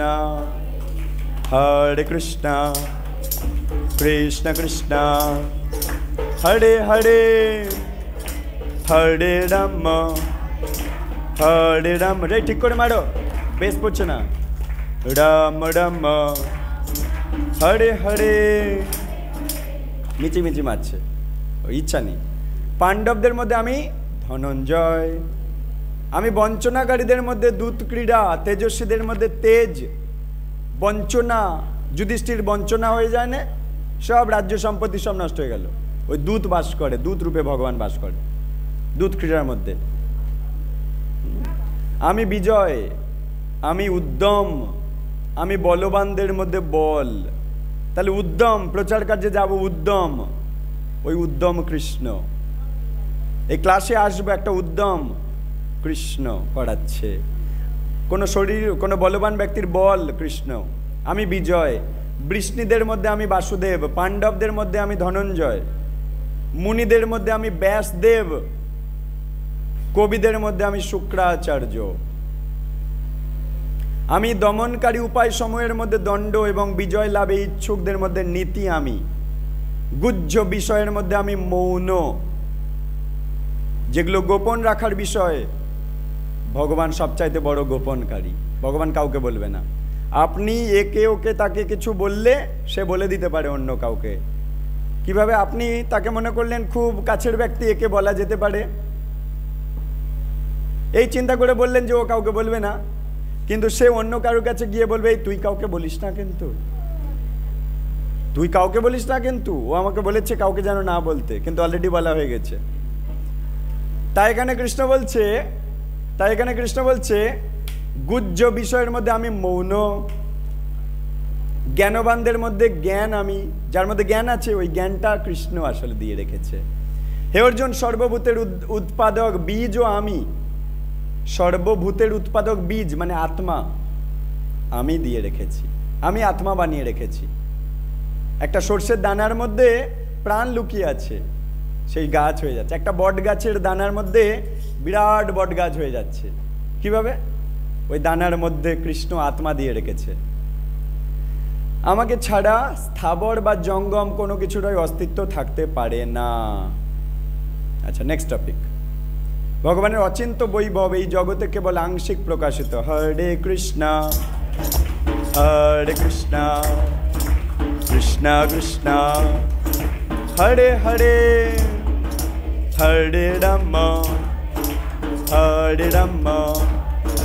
রাম রাম হরে হরে। কি বলছে? ভগবানের অচিন্ত বৈভব, তুমি চিন্তাও করে উঠতে পারবে না। এই জগতে কেবল আংশিক প্রকাশ হয়ে আছে, আরো অনেক অনেক জিনিস গোলকে আছে। আংশিক জিনিস এই জগতে আছে, তাই লোক মোহিত হয়ে গেছে। তাহলে পূর্ণ জিনিস গোলকে আছে দেখলে কি হয়ে যাবে? একবার সেই উৎকৃষ্ট জায়গায় গেলে আর কেউ ফেরত আসতে চাইবে? আপনি দেখলেন এই মন্দিরের বাইরে লেখা আছে জেলখানা, এটা আপনি যখন দেখতে পাচ্ছেন এটা জেলখানা, একবার এই জেলখানা থেকে বেরিয়ে গেছেন আর উপরে লেখা আছে দেখছেন বাইরে থেকে জেলখানা, আর ঢুকবেন? তাই যদ্গত্তা ন নিবর্তন্তে তদ্ধাম পরমং মম, যে একবার সেই জগতে ঢুকে যায় আর এখানে আসতে চাইবে না।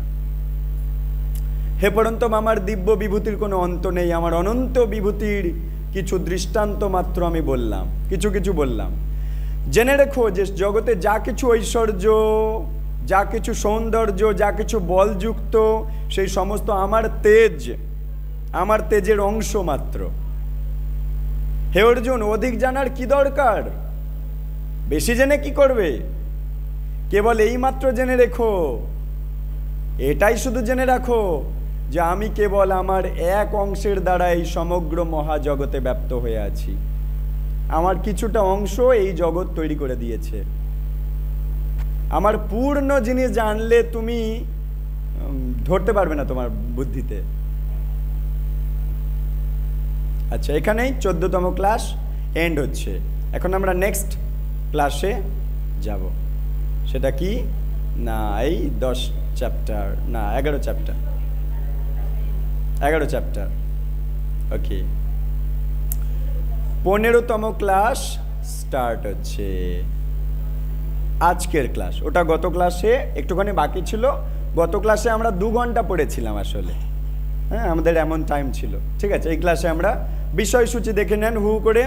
বিশ্বরূপ দর্শন যোগ। বিশ্বরূপ দর্শনের জন্য অর্জুনের অনুরোধ, অর্জুন অনুরোধ করছে কিভাবে তুমি এই জগৎটা চালাচ্ছ, এমন কোন রূপ আছে যে কিনা এই পুরো জগৎটা ধরে আছে চালানোর জন্যে, সেটা আমি দেখব। বিশ্বরূপ অর্থাৎ সেই রূপটা দেখলে সমস্ত বিশ্ব একসাথে দেখতে পাবে।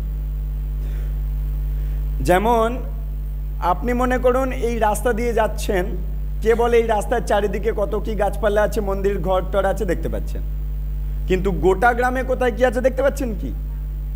কিন্তু আপনি যদি হেলিকপ্টারে করে যাচ্ছেন তাহলে এই গ্রামের কোথায় কি আছে সব দেখা যাচ্ছে।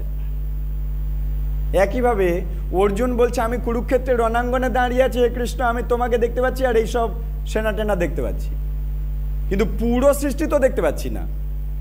আমি পুরো সৃষ্টি দেখব, সেই রূপটা আমার দেখাও যে রূপের মধ্যে সব দেখা যাবে। বুঝতে পারলাম কি?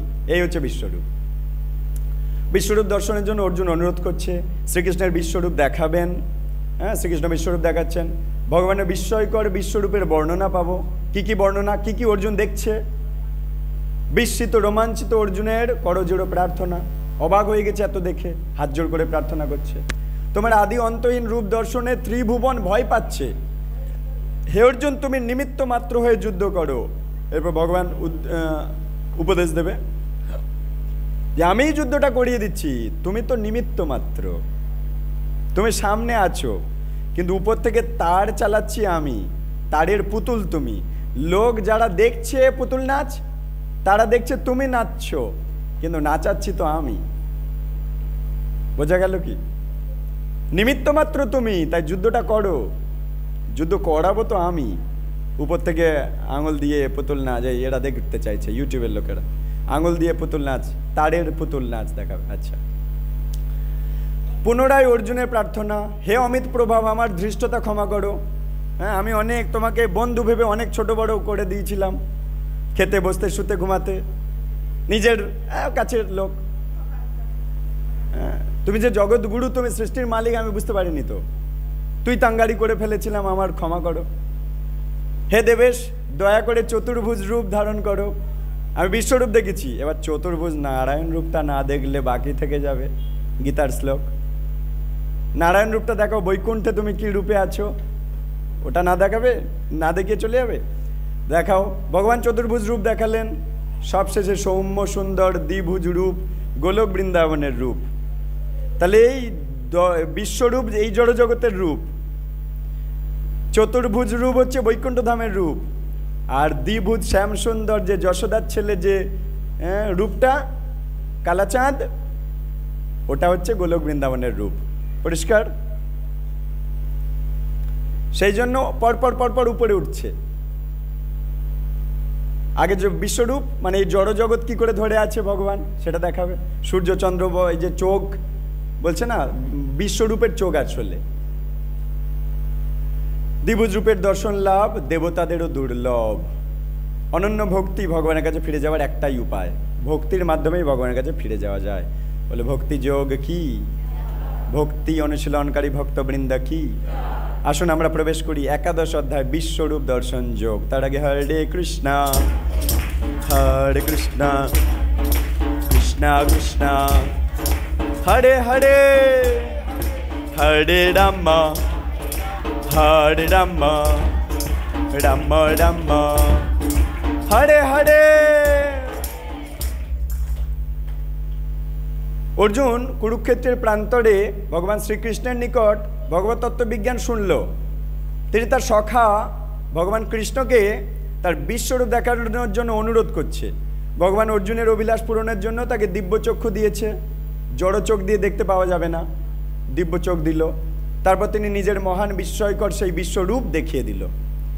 সহস্র সূর্যের মিলিত প্রভার মতো দীপ্তিশালী। একটা সূর্য উঠলে আমরা তাকাতে পারি না, জড় চোখ বলে।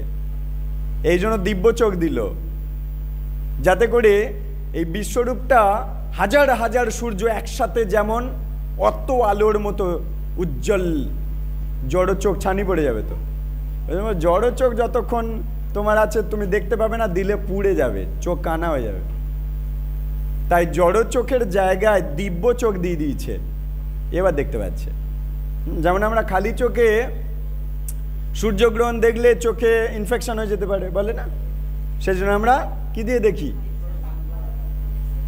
একই জিনিস, সেই গগলেস পরিয়ে দিয়েছে, এবার দেখতে পাচ্ছে। পরিষ্কার হলো? আচ্ছা, তারপর তিনি তার নিজের মহান বিস্ময়কর রূপগুলো দেখাচ্ছে। সহস্র সূর্যের মিলিত প্রভার মতো দীপ্তি, তেজময়, অতি আশ্চর্য সেই বিশ্বরূপ দর্শন করে অর্জুন প্রবলভাবে বিস্মিত হয়ে গেছে, শিহরিত হয়ে গেছে, অবাক হয়ে গেছে। একই রূপ দেখলাম। সেই বিশ্বরূপের মধ্যে তিনি দেবগণ, দেবতাদের দেখতে পাচ্ছে, সিদ্ধ পুরুষ যারা তাদের দেখতে পাচ্ছে, মহারিষিদের দেখতে পাচ্ছে, সমগ্র ব্রহ্মাণ্ড দেখতে পাচ্ছে। তাহলে হেলিকপ্টার দিয়ে যাচ্ছে, গোটা গ্রাম দেখতে পাচ্ছি আমরা। এরকমই সেই বিশ্বরূপের অসংখ্য মুখ বিবরের করাল গ্রাসে তিনি কুরুক্ষেত্রে সমবেত ভীষ্ম দ্রোণাদি বীরগণকে প্রবেশ করতে দেখতে পাচ্ছে। যে সবাই, যত যোদ্ধারা সবাই ভগবানের মুখের মধ্যে প্রবেশ করে যাচ্ছে, দেখতে পাচ্ছে। দাঁতে গিয়ে ধাক্কা লাগছে, মাথা ফচফচ করে ফেটে যাচ্ছে, যত অধার্মিক তাদের। ভয় বিহুল অর্জুন ভয় পেয়ে গেছে, কৃতাঞ্জলি পুটে ভগবানের সেই বিশ্বরূপকে বারবার নমস্কার করে প্রার্থনা করতে লাগলেন। অবশেষে ভগবান শ্রীকৃষ্ণ অর্জুনের অনুরোধে চতুর্ভুজ রূপ দেখালেন। সবশেষে তিনি দ্বিভুজ শ্যামসুন্দর রূপেই আবার চলে এলেন। তা দর্শন করে অর্জুন আশ্বস্ত আর প্রসন্ন হলো। ভগবান তখন অর্জুনকে বললেন, তার এই শাশ্বত দ্বিভুজ মানুষ রূপ অত্যন্ত দুর্লভ দর্শন। এই যে শ্যামসুন্দর রূপ, যশোদার ছেলে যে রূপ, এটা দুর্লভ রূপ, দুর্লভ দর্শন। গোলকের বাসিন্দারা এই রূপটা দেখতে পায় সব সময়। বেদপাঠ, যজ্ঞ, তপস্যা আদির দ্বারা এই রূপ দর্শন করা যাবে না, কেবল অনন্য ভক্তির দ্বারা এই রূপ দেখা যাবে। তাহলে অর্জুন কত বড় ভক্ত দেখুন। সেই শ্যামসুন্দর রূপ, চতুর্ভুজ নারায়ণ রূপ, আবার জড় জগতের বিশ্বরূপ সব দেখলো। তাহলে কত বড় ভক্ত অর্জুন। বিশ্বরূপ দর্শনের জন্য অর্জুনের অনুরোধ। হরে কৃষ্ণা হরে কৃষ্ণা কৃষ্ণা কৃষ্ণা হরে হরে, বলো হরে রাম হরে রাম রাম রাম হরে হরে। অর্জুন বললেন, আমার প্রতি অনুগ্রহ করে তুমি যে পরম গোপন তত্ত্বগুলো উপদেশ করলে, এত তত্ত্বগুলো বললে 9-10টা অধ্যায়ে, তার দ্বারা আমার মোহ সব দূর হয়ে গেছে। ভগবান নেই আর বলবো না, আমি বুঝতে পেরে গেছি ভগবান আছে। ভগবান নেই মানে কিছুই নেই, কারণ সব ভগবানের বানিয়েছে, ভগবান বানিয়েছে। তো যদি বলি ভগবান নেই তার মানে কিছুই নেই, আমিও নেই, কারণ আমার আত্মাটাও বানিয়েছে ভগবান। ভগবান নেই মানে আমিও নেই তার মানে। কিন্তু দেখতে পাচ্ছি আমি আছি, জগৎ আছে, মানে ভগবানও আছে। আচ্ছা, অর্জুন বললেন, আমার সব মোহ সন্দেহ দূর হয়ে গেছে তোমার এই জ্ঞানগুলো পেয়ে, আমাদেরও দূর হয়ে গেছে। হ্যাঁ, হে পদ্মপলাশ লোচন, তোমার কাছ থেকে জীব সমূহের উৎপত্তি আর লয়ের কথা আমি শুনেছি। হ্যাঁ, সৃষ্টির শুরুতে জীব এই জড়জগতে কাজ করতে লেগে যায়, সৃষ্টি যখন ধ্বংস হয়ে যায় আবার ভগবানের দেহে তারা সুপ্ত অবস্থায় চলে যায়, এগুলো শুনেছি। তোমার অসীম অব্যয় মাহাত্ম্যও তোমার কাছ থেকে শুনলাম। হে পুরুষোত্তম, যদিও তোমার যথার্থ স্বরূপে তোমাকে দেখছি, তোমার আসল যে রূপ সেই রূপে দেখছি, তবুও তুমি, কে কে ঘুমাচ্ছে, হরিনাম হলো তো এক্ষুনি, তুমি যেভাবেই মহাবিশ্বে প্রবিষ্ট হয়ে আছো, মহাবিশ্বটাকে ধরে আছো, আমি তোমার সেই ঐশ্বরিক রূপটা দেখতে চাইছি। তুমি যদি আমাকে তার দর্শনের যোগ্য বলে মনে করো, তাহলে হে যোগেশ্বর তোমার সেই অসীম বিশ্বরূপ আমায় দেখাও। বিশ্লেষণ করছে শ্রীকৃষ্ণ যে সর্বকারণের পরম কারণ, তাই এই অধ্যায়ে বলা আছে। মহাবিষ্ণু থেকে জড়জগৎ সমূহের প্রকাশ হয়। শ্রীকৃষ্ণ সেই মহাবিষ্ণুরও উৎস কৃষ্ণ। সমস্ত অবতার শ্রীকৃষ্ণ থেকে তৈরি হয়, তাই তিনি অবতার নন, অবতারেরও মালিক, যাকে বলে অবতারী। তিনি পরমাত্মা রূপে তিনি প্রতিটি জীবের হৃদয়ে প্রবেশ করে আছে, সবার হৃদয়ে আছে পরমাত্মা, ভগবান আছে। অর্জুন এখানে কৃষ্ণকে তার বিশ্বরূপ দেখানোর জন্য অনুরোধ করছে। অর্জুন বলছে, কৃষ্ণ দেখাও, বিশ্বরূপ দেখাও। তবে প্রকৃতপক্ষে তিনি নিজের জন্য তা দেখতে চায়নি। উত্তম ভক্ত অর্জুন। অর্জুন কখনো বিশ্বরূপে মোহিত হবে না। অর্জুন শ্যামসুন্দর রূপেই মোহিত থাকবে, কিন্তু বিশ্বরূপ জড়জগতের ধরে রাখার রূপ দেখতে চাইছে। এটা নাস্তিকরা যাতে আস্তিক হতে পারে সেই জন্য দেখতে চাইছে। তাই দেখে মোহিত তো হচ্ছে না, আবার বলছে না না ওসব ছেড়ে দাও, আমি শ্যামসুন্দর রূপই ঠিক আছে, ওসব ভালো লাগছে না। কিন্তু নাস্তিক যারা বলে ভগবানকে অবসলিট করে দেয়, তাদেরকে আস্তিক বানানোর জন্য এটা দেখাতে চাইছে। প্রকৃতপক্ষে নিজের জন্য চায়নি। তিনি জানতেন আগামী দিনের মানুষ, কলিযুগের মূর্খ মানুষেরা শ্রীকৃষ্ণকে একজন সাধারণ মানুষ বলে মূর্খামি করবে। তিনি শ্রীকৃষ্ণের ভগবত্তা সম্বন্ধে সকলের সন্দেহ দূর করে দিতে চেয়েছে। এছাড়া তিনি এর মাধ্যমে এই নীতিটাও স্থাপন করছেন যে ভবিষ্যতে যারা নিজেদের অবতার বলে দাবি করবে তাদের এইরকম বিশ্বরূপ দেখাতে হবে, তবে তাকে ভগবান বলবো। কেউ যদি বলে আমি ভগবান, তখন তাকে গিয়ে বলবেন আপনি বিশ্বরূপ দেখান। কেউ যদি বলে আমি ভগবান, তাকে বলবেন আপনি গিরি গোবর্ধন তুলেছিল কৃষ্ণ, আপনি আদলা ইঁট তুলুন। অর্জুন ভগবানকে পদ্মপলাশ লোচন বলে সম্বোধন করছে। ভগবানের আঁখি দুটি, চোখ দুটি পদ্মের পাপড়ির মতো। তিনি তাকে যোগেশ্বরও বলছে, কারণ অচিন্ত শক্তির ঈশ্বর তিনি। এই যে যত শক্তি সবকিছুর মালিক কৃষ্ণ। ভগবানের রূপ দর্শন করার জন্য অর্জুন নিজের মনের জল্পনা কল্পনার উপর নির্ভর করেনি। নির্ভর না করে ভগবানকে বিনীতভাবে অনুরোধ করছে যে আমি তোমাকে জানতে চাই। সেটাই পন্থা। নিজের সীমিত মানসিক শক্তিতে ভগবানকে জানার প্রয়াস কোনোদিন সফল হবে না। ভগবানের কাছে প্রণাম করে ভগবান সম্বন্ধে জানতে চেষ্টা করতে হবে। ভগবানের পাঠানো প্রতিনিধির কাছ থেকে ভগবান সম্বন্ধে জানার চেষ্টা করতে হবে। মন গড়া মনে মনে কিছু একটা ভেবে নিলাম ভগবান বুঝি এইরকম, বুঝি এইরকম, ওটা আদর্শ পন্থা নয়। তাহলে শুধু ভুল আর ভুল জানবেন। ভগবানের পাঠানো গুরু পরম্পরা থেকে শিক্ষা নিলে অরিজিনাল শিক্ষা পাবেন। হরে কৃষ্ণা হরে কৃষ্ণা কৃষ্ণা কৃষ্ণা হরে হরে, বলে হরে রাম হরে রাম রাম রাম হরে হরে। শ্রীকৃষ্ণের বিশ্বরূপ প্রদর্শন। শ্রী ভগবান বলেন, হে পার্থ, নানা বর্ণ নানা আকৃতি, নানা রং নানা আকৃতি, আমার শত শত সহস্র সহস্র বিভিন্ন দিব্যরূপ দেখো। দেখতে চাইছো? দেখো। হে ভারত, আদিত্যগণ, বসুগণ, রুদ্রগণ, অশ্বিনী কুমার দয়, মরুত প্রমুখ দেবগণ এবং পূর্বে যা দেখনি, তুমি আদিত্যদের দেখনি, বসুদের দেখনি, রুদ্রদের দেখনি, অশ্বিনী কুমারদের দেখনি, মরুতদেরকে দেখনি, তুমি যা যাই দেখনি, এমন বহুবিধ আশ্চর্যজনক রূপ যেগুলো শুধু শাস্ত্রে পড়েছিলে, মরুদ, আদিত্য, অশ্বিনী কুমার, এগুলো সব শাস্ত্রে পড়েছো, দেখনি তো? এখন দেখো।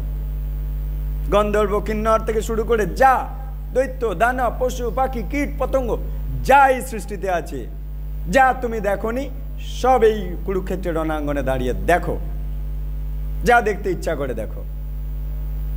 আশ্চর্যজনক রূপ এখন তুমি দেখো। হে অর্জুন, তুমি যা কিছু দেখতে ইচ্ছা করো তা এখনই আমার এই অবয়ব, মানে এই যে বিশ্বরূপ মূর্তি, এই অবয়ের মধ্যে দেখো। যা দেখতে চাও দেখো। আমার এই বিশ্বরূপ, বিশ্বরূপ এই জন্য নাম। বিশ্বের যা কিছু সব এই রূপের মধ্যে আছে। স্থাবর জঙ্গম, স্থাবর মানে যারা চলতে পারে না, যেমন পাহাড় গাছপালা, এরা চলতে পারে না। স্থাবর জঙ্গম মানে যারা চলতে পারে, হরিণ, মানুষ, এরা। স্থাবর জঙ্গম সমগ্র জগৎ পূর্ণরূপে একত্রে স্থিত হয়েছে আমার এই বিশ্বরূপের মধ্যে, সব একসাথে আছে। সব দেখো তুমি। তুমি তোমার প্রাকৃত চোখে এই রূপ দর্শন করতে পারবে না। প্রাকৃত মানে জড়, রক্ত মাংসার এই পিটপিট করা চোখ দিয়ে তুমি দেখতে পাবে না। তাই তোমাকে দিব্য চক্ষু দিব, এখন আমার অচিন্ত ঐশ্বর্য তুমি দেখো। ভগবান তার বিস্ময়কর বিরাট মূর্তি প্রদর্শন করেছেন, যাতে স্থাবর জঙ্গমাত্মক সমগ্র বিশ্ব ব্রহ্মাণ্ড একত্রে দেখতে পাচ্ছে। কোনো মানুষই এই পরম আশ্চর্যজনক রূপ দেখেনি, একসাথে এত কিছু কেউ দেখেনি। এমনকি পৃথিবীর সর্বশ্রেষ্ঠ বৈজ্ঞানিকেরাও সব কিছু একসাথে দেখেননি, কারণ একটু বেশি উপরে উঠে গিয়ে দেখার চেষ্টা করছিল, তেল শেষ হয়ে গেছে। কারণ আরো বাইরে যেতে হবে, আরো বাইরে যেতে হবে, আরো বাইরে যেতে হবে, তেল শেষ হয়ে যাচ্ছে। তো দেখবে কি করে, আবার চলে আসতে বাধ্য হচ্ছে, এই রে ট্যাঙ্ক খালি হয়ে যাচ্ছে, চল চল চল পৃথিবীতে ফেরত চলে যা। তা ওইভাবে দেখা যাবে না, ভগবানের সৃষ্টি অসীম, কত বাইরে যাবেন আপনি? যেখানেই বাইরে যান না কেন, এতটুকু গেছেন, পুরো বাইরে যাওয়া হয়নি, তেল শেষ হয়ে গেছে মিসাইলের, রকেটের। কোনো মানুষ এই পরম আশ্চর্যজনক রূপ দেখেনি, এমনকি পৃথিবীর সর্বশ্রেষ্ঠ বিজ্ঞানীরাও এক জায়গায় বসে সমগ্র মহাজগৎ দেখার কথা ভাবতেই পারে না। অর্জুন ভগবানের কৃপা বলে তা দেখতে সক্ষম হয়েছে। তিনি শ্রীকৃষ্ণের কৃপায় বিশ্বব্রহ্মাণ্ডের যে কোনো অংশ, এমনকি অতীত বর্তমান ভবিষ্যতের সব কিছু, ভবিষ্যতে কি হবে তাও দেখতে পাচ্ছে, অতীতে কি ছিল তাও দেখতে পাচ্ছে, বর্তমানে কি আজ দেখতে পাচ্ছে, সব কিছু ভগবানের বিরাট রূপে দেখতে পাচ্ছে। অবশ্য এই জন্য ভগবান তাকে দিব্য চোখ দিয়েছে, কারণ জড়ীয় চোখে ভগবানের দিব্য রূপ দেখা যাবে না।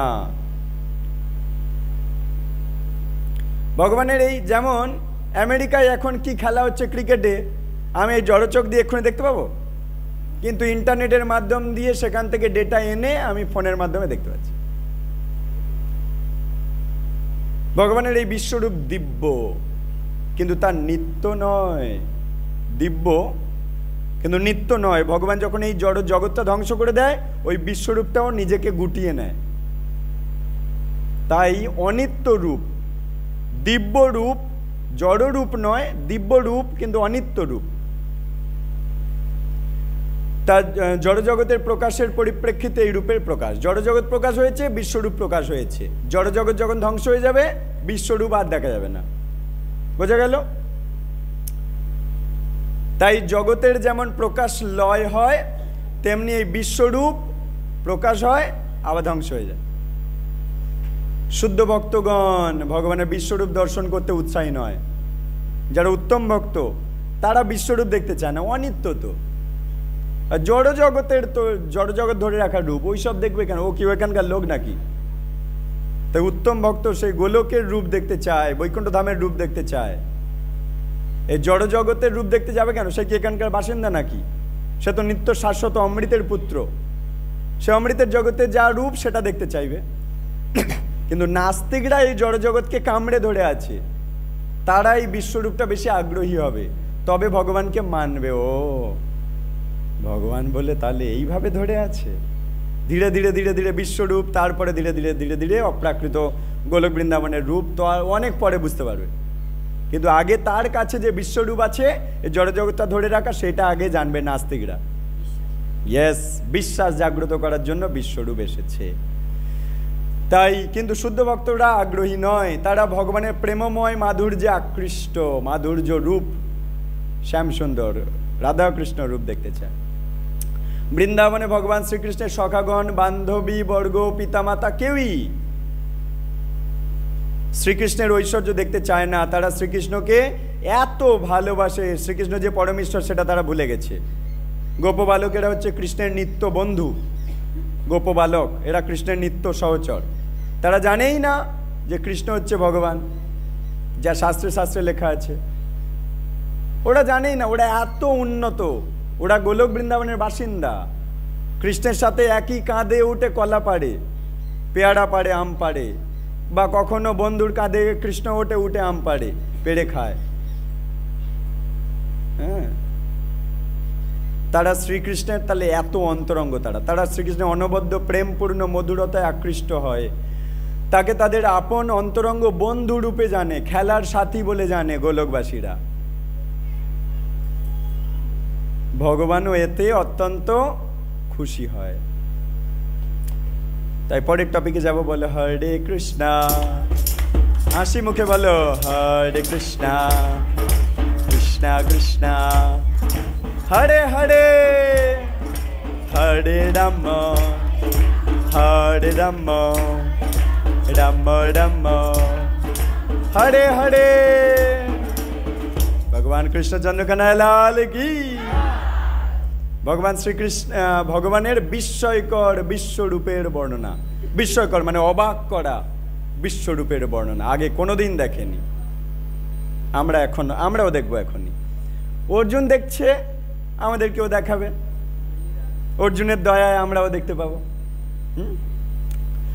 9 থেকে 12 সঞ্জয় কুরুক্ষেত্রের সমস্ত ঘটনার, কুরুক্ষেত্রে যা ঘটছে সব ক্যামেরায় রেকর্ডিং করে কাকে দেখাচ্ছে? সঞ্জয় কাকে দেখাচ্ছে? ধৃতরাষ্ট্রকে দেখাচ্ছে। আমেরিকায় কি ক্রিকেট খেলা হচ্ছে ক্যামেরায় রেকর্ড করে ইন্টারনেটের মাধ্যমে ফোনে আমার কাছে দেখাচ্ছে। একই জিনিস কুরুক্ষেত্রের রণাঙ্গনে যা হচ্ছে দিব্য দর্শন পেয়েছে ব্যাসদেবের কাছ থেকে সঞ্জয়। সেই দিব্য চোখ দিয়ে দর্শন করে আর ঘটনাগুলো বলছে সঞ্জয়, ধৃতরাষ্ট্র শুনছে। শুনলেও দেখতে পাচ্ছে, বুঝতে পারছে, উপলব্ধি করতে পারছে, অনুভব করতে পারছে। আচ্ছা, এরপরে তাহলে আমার ছেলের পাছায় মারল গদা দিয়ে, এরপরে তাহলে এই হলো, এরপরে এই হলো, এরপরে এই হলো, উরুভঙ্গ করলো। সব শোনার মাধ্যমে উপলব্ধি করতে পারছে। আমরাও শোনার মাধ্যমে উপলব্ধি করতে পারছি। সঞ্জয় কুরুক্ষেত্রের সমস্ত ঘটনার আনুপূর্বিক বিবরণ মহারাজ ধৃতরাষ্ট্রকে দান করেছিলেন। তিনি বললেন, হে রাজন, সঞ্জয় বলছে রাজা ধৃতরাষ্ট্রকে, বলছে হে রাজন, মহাযোগেশ্বর ভগবান শ্রী হরি এই বলে পার্থকে তার অলৌকিক বিশ্বরূপ দেখিয়েই দিল।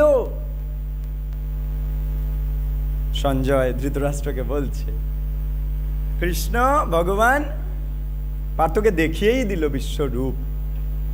অর্জুন দেখলেন ভগবানের সেই বিশ্বরূপে রয়েছে অগণিত মুখ। কতগুলো মুখ অর্জুন গোনা চালু করেছে, গুনে শেষ করতে পারছে না। অগণিত নেত্র, কতগুলো চোখ আছে গুনে শেষ করতে পারছে না। অগণিত বিস্ময়কর দৃশ্য। হ্যাঁ, সেই বিশ্বরূপ অসংখ্য দিব্য অলংকার ভূষিত, অলংকার গহনা। সেই রূপে কত কত যে গহনা আছে গুনে শেষ করতে পারছে, জীবনে দেখেইনি অত গহনা। এবং অগণিত দিব্য অস্ত্র, প্রত্যেকের অত রূপ দেখছে, প্রত্যেকের হাতে বিভিন্ন বিভিন্ন সব অস্ত্র। জীবনে দেখেনি অর্জুন অত অস্ত্র, অস্ত্রধারী অর্জুন জীবনে অত অস্ত্র দেখেনি। সেই বিশ্বরূপ দিব্য মালা আর দিব্য বস্ত্র পরিধান করে আছে।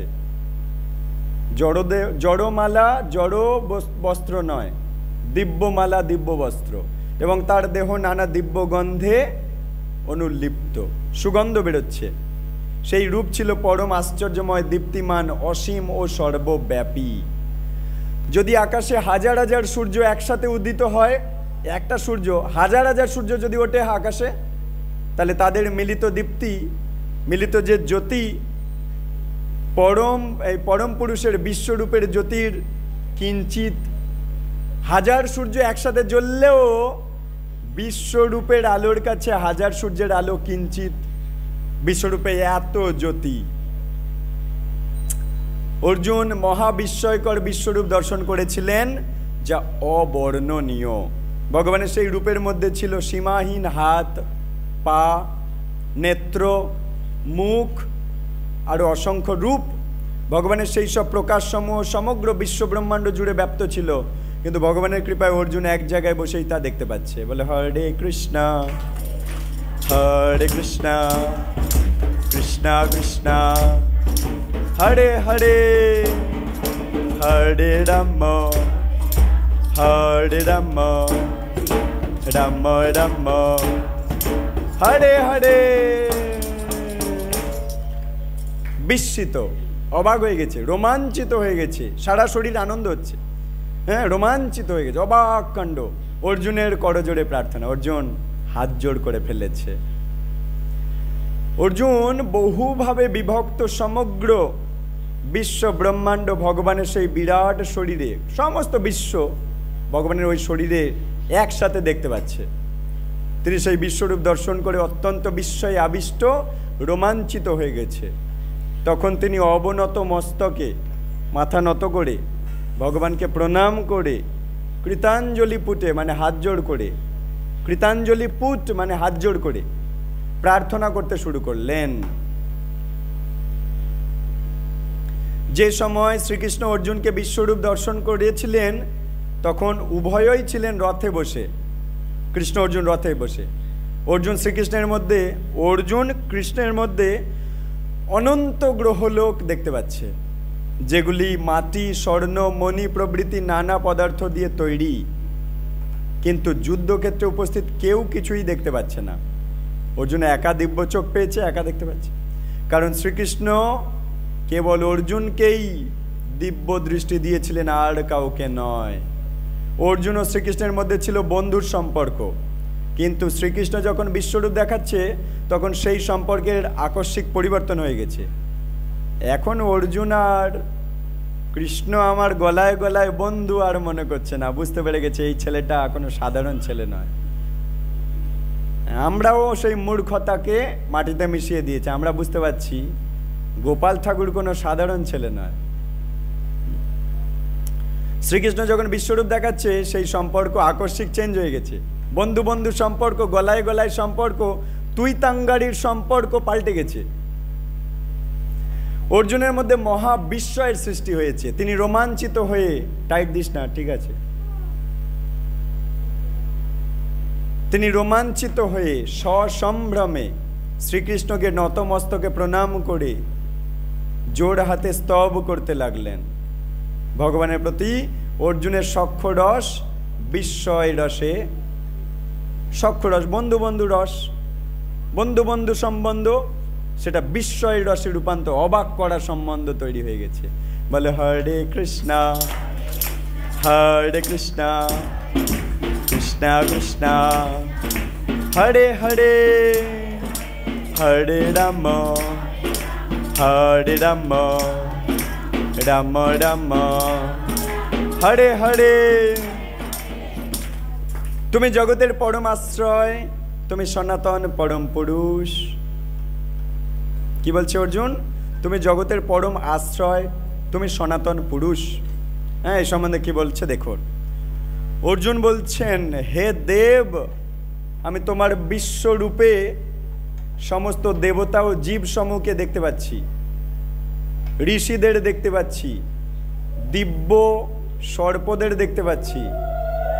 প্রভু জগন্নাথ বলরাম সুভদ্রা মহারানী কি জয়। দিব্য সর্পদের আমি দেখতে পাচ্ছি, পদ্ম ফুলে বসে আছে ব্রহ্মা, তাকেও দেখতে পাচ্ছি, শিবকে দেখতে পাচ্ছি। হে জগদীশ্বর, হে বিশ্বরূপ, আমি তোমার রূপের মধ্যে সর্বত্র পরিব্যাপ্ত বহু বহু সংখ্যক বাহু দেখতে পাচ্ছি, সর্বত্র ছড়িয়ে আছে, গোটা বিশ্ব দেখতে পাচ্ছি, বাহু দেখতে পাচ্ছি, প্রচুর বাহু, উদর দেখতে পাচ্ছি, মুখ দেখতে পাচ্ছি, প্রচুর মুখ, প্রচুর নেত্র, অনন্ত রূপ দেখতে পাচ্ছি। আমি তোমার কোনো আদি মধ্য বা অন্ত দেখতে পাচ্ছি না, কোথা থেকে শুরু হয়েছে, কোথায় যে মাঝখান আর কোথায় যে শেষ আমি বুঝতে পারছি না। প্রজ্বলিত অগ্নি মানে জ্বলছে যে আগুন, বা সূর্যের অপরিমেয় জ্যোতির ছটার মতো মহাদীপ্তিমান তোমার দেহ থেকে সর্বত্র বিচ্ছুরিত তেজরাশির জন্য তোমার রূপ দর্শন করা কঠিন। কেন এত তেজ বেরোচ্ছে, দর্শন করা কঠিন। তবু আমি বহু বিচিত্র কিরিট মানে মুকুট, বিচিত্র বিচিত্র সব মুকুট পরিহিত, গদা চক্রে সজ্জিত তোমার দ্যুতিময় মূর্তি সর্বত্র দেখতে পাচ্ছি। হে ভগবান, তুমি অক্ষর তত্ত্ব,